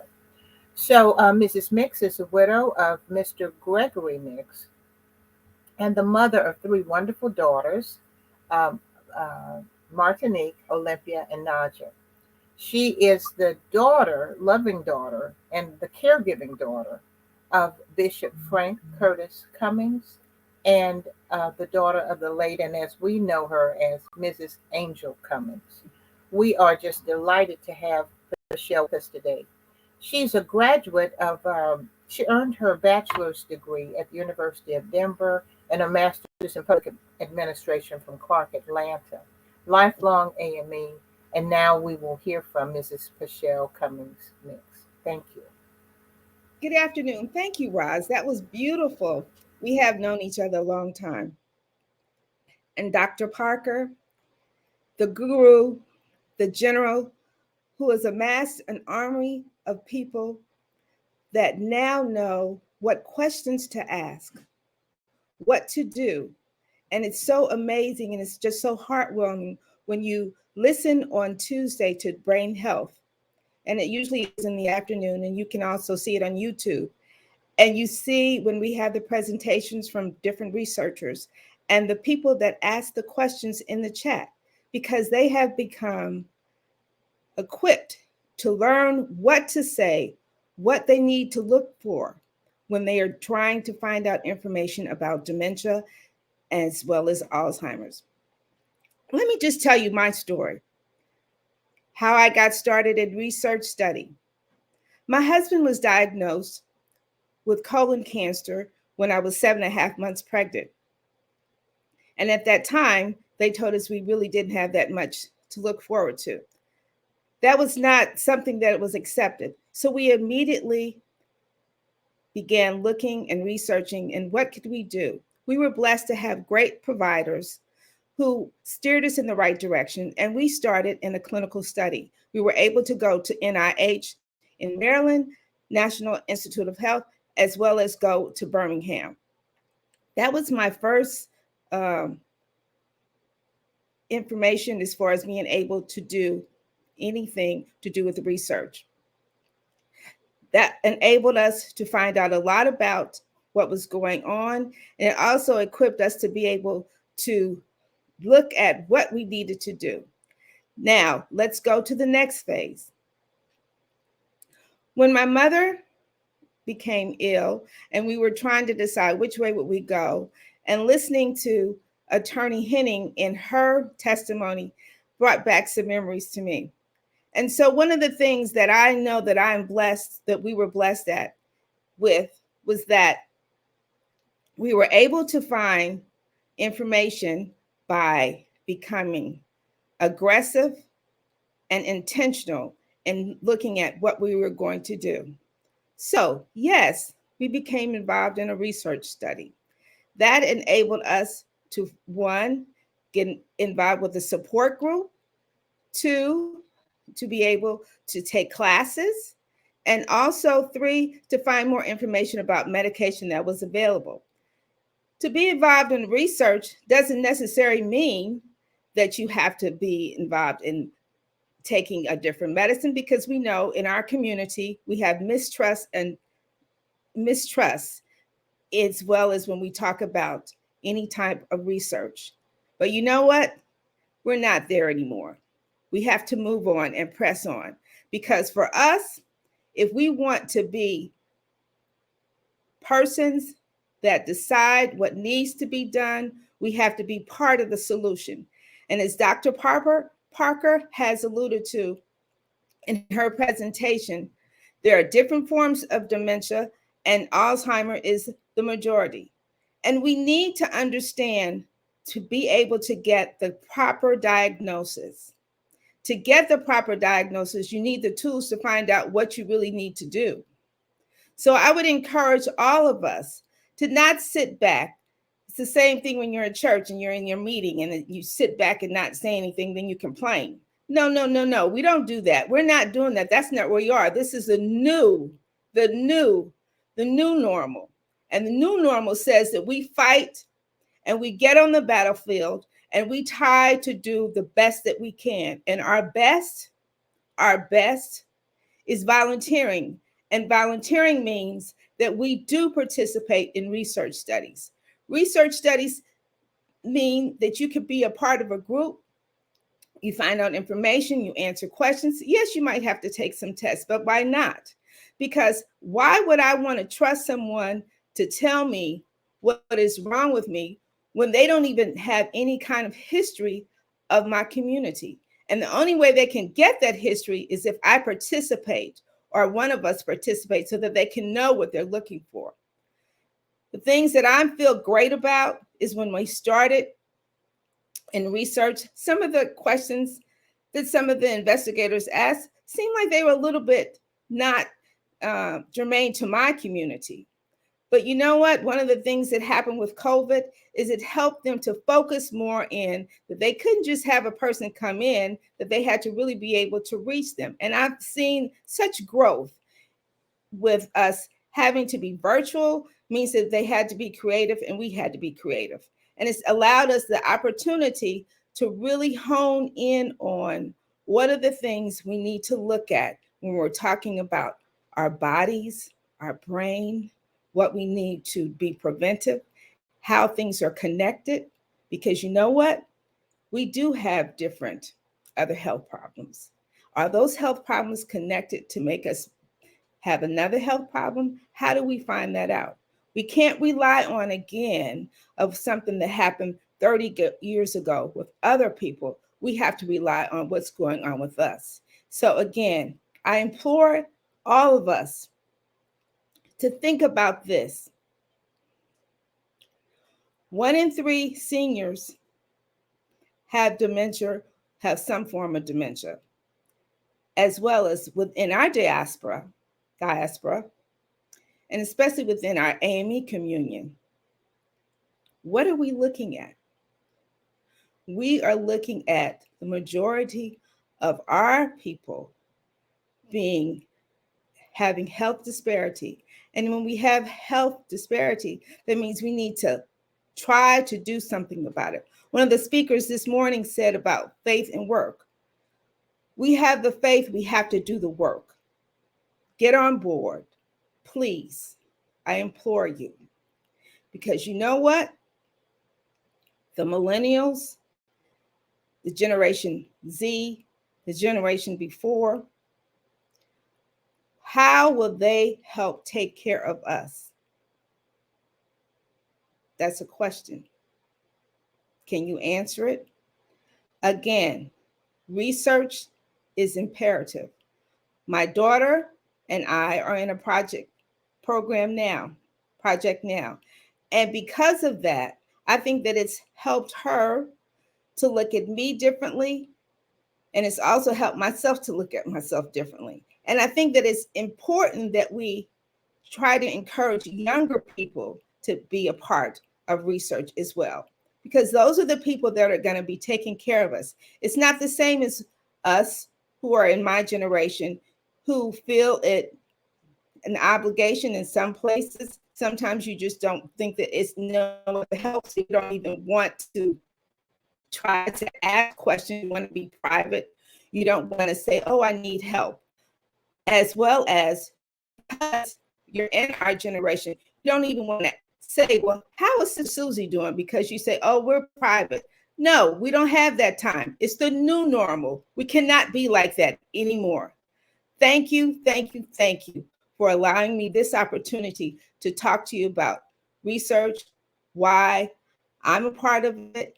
And my last thing is, why won't you become a part of it? Thank you. Thank you so much, Mrs. Mix. We really appreciate your openness. All too often in our culture, we are so private about things, I believe, that we need to be public about. One of which is talking about things that impact us. And I think that by hearing your testimony of your involvement in research, it will certainly, I hope, break the yokes of people who are concerned about the safety of participating in research. So, thank you again for telling us about your journey. And we're excited to know that your daughter, even, is participating in the trial with you. Um, as Dr. Parker said earlier, I think, and maybe some others alluded to the Institutional Review Board. I know that Dr. Burnett has served on the IRB in the past, and I just want to share that the Institutional Review Board approves all studies, and so things like what happened with the Tuskegee study won't happen again. So if you are recruited for a clinical trial, a clinical study, one of the things that I would suggest is that you simply ask the principal investigator, who we also call the PI, ask them, what's your IRB number? And if they can't give you the Institutional Review Board number, you know it's not an approved study, so you just kind of gently walk away from that. But the IRB approves all clinical trials that we should be considering. Now, research proves, as you've heard, that Alzheimer's affects African Americans at a 2 times greater rate. However, because researchers have not included Black people in the minority in their recruitment pool, they can't tell us why it affects us at that rate, why that disparity exists. So I'm going to talk about um, briefly the bipartisan equity in neuroscience and Alzheimer's clinical trials. We know it best by we call it the ENACT, ENACT Act. It's called Equity in Neuroscience and Alzheimer's Clinical Trials Act. And that would increase the participation of underrepresented populations in all other dementia clinical trials by expanding education and outreach of these populations, encouraging the diversity of clinical trial staff, because all too often the staff doesn't look like us, and reducing participation burden, among other priorities. Sometimes these academic healthcare institutions, and I retired from one and was very active in the research opportunities in Alzheimer's over there, but they make it difficult for people to get to the institution and make it difficult for you to participate. So we're going to talk about expanding education, increasing the outreach in the populations, encouraging diversity, and reducing the participation burden. That's what ENACT will provide for. The underrepresentation of these populations not only hinders the ability of researchers to understand the health disparities, it also restricts their knowledge of how an approved therapy or diagnostic may affect the population most likely to need it. So, how can a researcher, a scientist, talk to me about the best treatment for me if I'm not included in that pool? So, ENACT provides for that as well. There is therefore an urgent need for current and future research to include increased numbers of Black Americans in clinical trials to ensure that everyone benefits from advances in Alzheimer's science. Remember, ENACT, ENACT, stands for Equity in Neuroscience and Alzheimer's Clinical Trials. So we're going to ask you to not only become involved with our Alzheimer's advocacy and awareness through your church and community, but we also would like for you to consider signing on to support the ENACT Act and encourage others to do likewise. And you can do so simply by texting. And I may be the last person on earth to learn how to text, but simply text AMEALZ, AMEALZ to 52886. Again, text AMEALZ to 52886. There's also going to be information about the Enact Act at the back of your workbook. So please help us bring more attention, awareness to why we need to participate in clinical trials, while researchers need to be sure that we are part of that recruitment pool so that when they present those um, uh, the outcomes of the studies, and when they go to then create new medicines, because that's what all of this, that's what everything happens. It rolls down to, we're participating in clinical trials. They're finding out what's going on. They're proposing what is the best medicine to use. And so we want to be sure that we're included in that discussion. So again, AMEALZ, text to 52886. Now, a message about Congressman James Clyburn. Since 1993, Congressman James Clyburn has represented the 6th District of South Carolina. He's the 3rd ranking Democrat and serves as Majority Whip in the House of Representatives. As a national leader, he has championed rural and economic development, and many of his initiatives have become law. He is a passionate supporter of historic preservation and restoration programs, and his efforts have restored scores of historic buildings and sites on the campuses of historically Black colleges and universities. I'm a graduate of the HBCU, Paul Quinn College in Waco, Texas. Mr. Clyburn is a widower and the father of 3 daughters and grandfather to 4. Most of us know him as an active member of the African Methodist Episcopal Church. And just an aside, for years, I would see the stately African American gentleman standing behind all of the presidents.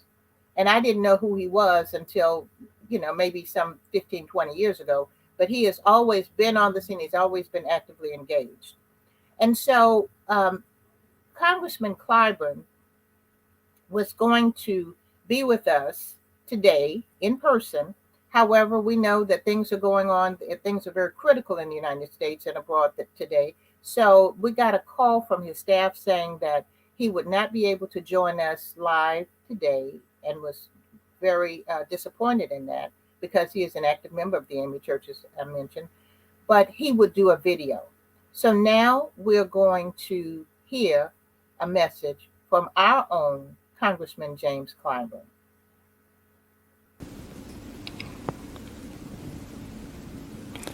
Hello, I'm Congressman Jim Clyburn.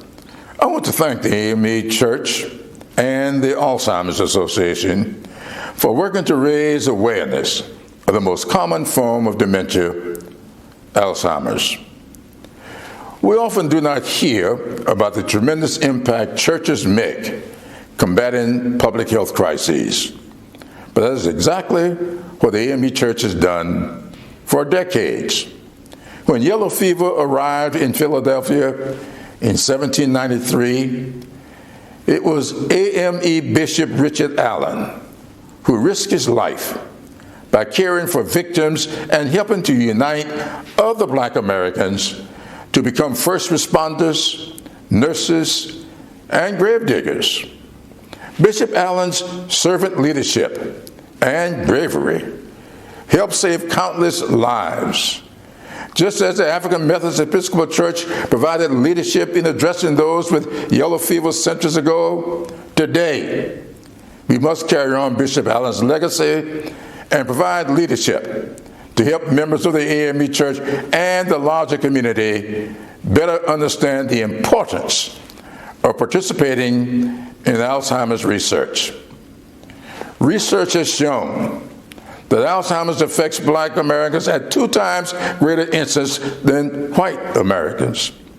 Because of the lack of Black Americans in the research pool, researchers have been unable to fully study this disparity. We must continue to educate individuals on the importance of participating in clinical trials and other health research to create a more equitable healthcare system that serves the needs of all. We must all join in this fight to do what is necessary to fight dementia and make the greatness of this country accessible and affordable for all. Thank you for the powerful work that you do, and Godspeed. Thank you so much. I'm talking to the video, but we're so grateful that Congressman Clyburn, although he didn't have the time to join us, he did make the time to create a video for us. And at this time, I'd like to ask Reverend Dr. Miriam Burnett to come on. I think she has some words and maybe talk about the questions that have been put into the chat. Thank you. Thank you. Due to the time, there are 8 questions that I can see in this forum and 2 others on our Facebook. What we would like to do is we are going to create a frequently asked questions, if you don't mind us calling it that, where we will answer those questions. Many of them have been answered already as we have gone along. There are also answers to your questions in the program guide. I put the link to that in the chat, and it was sent to you with your invitation. I will put it in the chat again as we conclude, and also add it to the Facebook. You will be able to find this entire video on our YouTube channel, on the Health Commission YouTube channel. You will also, which will also lead and link directly to the homepage of our website, amechealth.org. The FAQ will be found on the Alzheimer's page of the website. To go directly to it, it's amechealth.org/ALZ. And again, I'll put the information for both of those in the chat. At this time, we are now ready for our call to action. Bishop Francine Brookins, our chair, will now come provide us with our call to action and take us on home. Thank you again, Dr. Burnett, and to Sister Rosalind, warrior woman Rosalind. You are a powerhouse in and of yourself, the way that you have passionately pushed this ministry through the Health Commission and through also our collaboration with the Social Action Commission, of which Bishop Henning Byfield is also the chair, greatly led by Sister Jacqueline DuPont Walker. Of course, this issue is something that requires all of us to collaborate. We were all deeply moved listening to Sister Attorney Henning's testimony about her mother and her father and about their attempts to try to provide care for their loved ones. We are all deeply impacted by this disease. And as the African Methodist Episcopal Church, we are asking you to commit to be a part of the solution in this process. We're asking you to contact your senators about the ENACT legislation that you heard of. But on a more personal level, we're asking you to be open to the possibility that someone near you may be impacted, either as a caregiver or as someone who is suffering from dementia or Alzheimer's, or fearing that they're suffering from dementia or Alzheimer's. We're asking you to be kind. We're asking you not to sweep things under the rug. We're asking you to acknowledge when someone doesn't seem right and to do it in gentle ways. We're asking you to organize your professionals, your volunteers in your local congregations to be a help to someone who is impacted in the congregation, to be mindful, to watch for it, and to be the gentle tap on the shoulder that says, I can walk with you through this process. Together, we are going to end Alzheimer's. But in the meantime, we have to walk with each other to share the resources that are available, to give each other courage to participate in credible studies, to make sure that we do all of the advocacy that we can, to be sensitive to the financial burden that gets placed on someone when all of a sudden they cannot remember who they are, or that they need to eat, or that they needed to go to the restroom before they went ahead and went to the restroom. These are real issues impacting us disproportionately, and we are so grateful for the 1,031 people, I think it is, who registered and participated and stayed in this. Please continue to be vigilant and to be loving and to be kind and to be aware. Share your resource. You may be the only resource that someone has.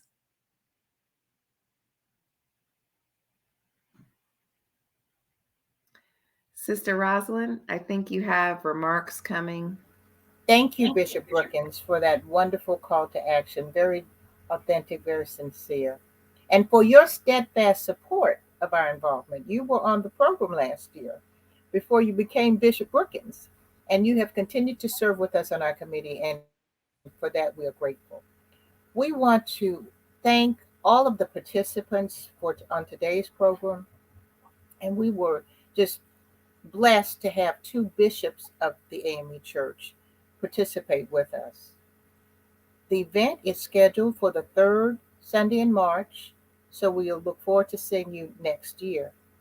I want to personally thank each of the program participants who presented today. They took their time to prepare and to come and present and to be involved with us in our church ministry. And I want to personally thank you. All of the Alzheimer's chapters are aware of the partnership, so we're doing, and we would ask that you and your church leaders reach out to your local Alzheimer's chapter to get involved. I want to give special thanks to the planning committee. You know, they say it's a heavy load and a light team, and that's exactly what we've had. But I just want to give them all the kudos because of their steadfastness, their faithfulness, you have had the information presented that we've had today. Thanks to Reverend Dr. Burnett and Dr. Hill, who are co-chairs of the AMEC Alzheimer's Partnership. They provide exemplary leadership, and for that we are grateful. I also want to thank Reverend Burnett for being with me throughout this process. You know, she's the person I text early, wake up late, text night.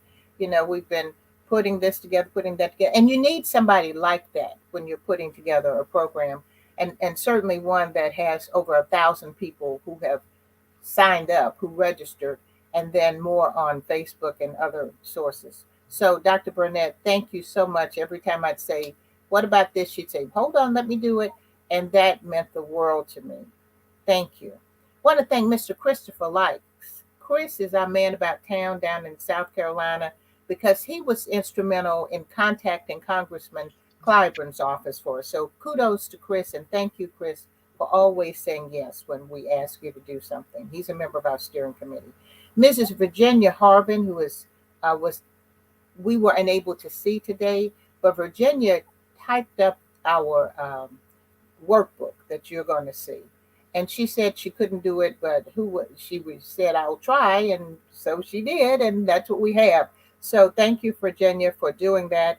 And then Ms. Martinique Mix, who is the daughter of Mrs. Pachelle Mix. You've seen this wonderful stained glass Zoom background behind you. And Ms. Mix created that for us. And she also designed the cover of our workbook and the borders for the pages inside. And those are just, I'm calling them out personally because they went above and beyond in helping us put the program together. So we want to also reach out, thank each of you. We could not have done what we did today without you. We could not have exceeded our goal. Our goal was 1,000 people, but you know, I said 1,000 and they said, okay. And every day we'd say, oh, where are we? But we were at 1,031 a few minutes ago. So I know that Bishops pushed it out. Sister Jackie DuPont Walker, Social Action, pushed it out. Sister Deborah Taylor King, WMS, pushed it out. I know that our non-AME friends and family members pushed it out. AARP pushed it out. So it took the village to make what happened today a reality. And we know that we are all the better for having heard what we heard today. So continue to pray for each other, to pray with each other, to do what you can to help each other. Um, Dr. Parker has the brain talk every Tuesday at 1 o'clock Central Time. And so we have some other programs. Oh, go to amechealth.org/ALZ to get more information about what it is we're doing. Um, and I need to stop because I will talk forever. So we want to thank you again for everything you did. Thank you for this wonderful program, and I hope you have benefited from it. And now I'll ask our own Bishop Francine Angelique Brookins to come and give our benediction and sending forth. Thank you so much. The Lord is our shepherd. We shall not want. God makes us to lie down in green pastures. God leads us beside still waters. Our great God restores our souls and leads us in the paths of righteousness for his name's sake. And even though we're walking through the valley of the shadow of death, even now, we fear no evil, for we know that God is with us. God's rod and God's staff, they comfort us. We know that God will prepare a table before us in the presence of our enemies and anoint our heads with oil, and our cups will run over, even when it seems like we're losing everything. Surely goodness and mercy shall follow us all the days of our lives, and we will dwell in the house of the Lord forever.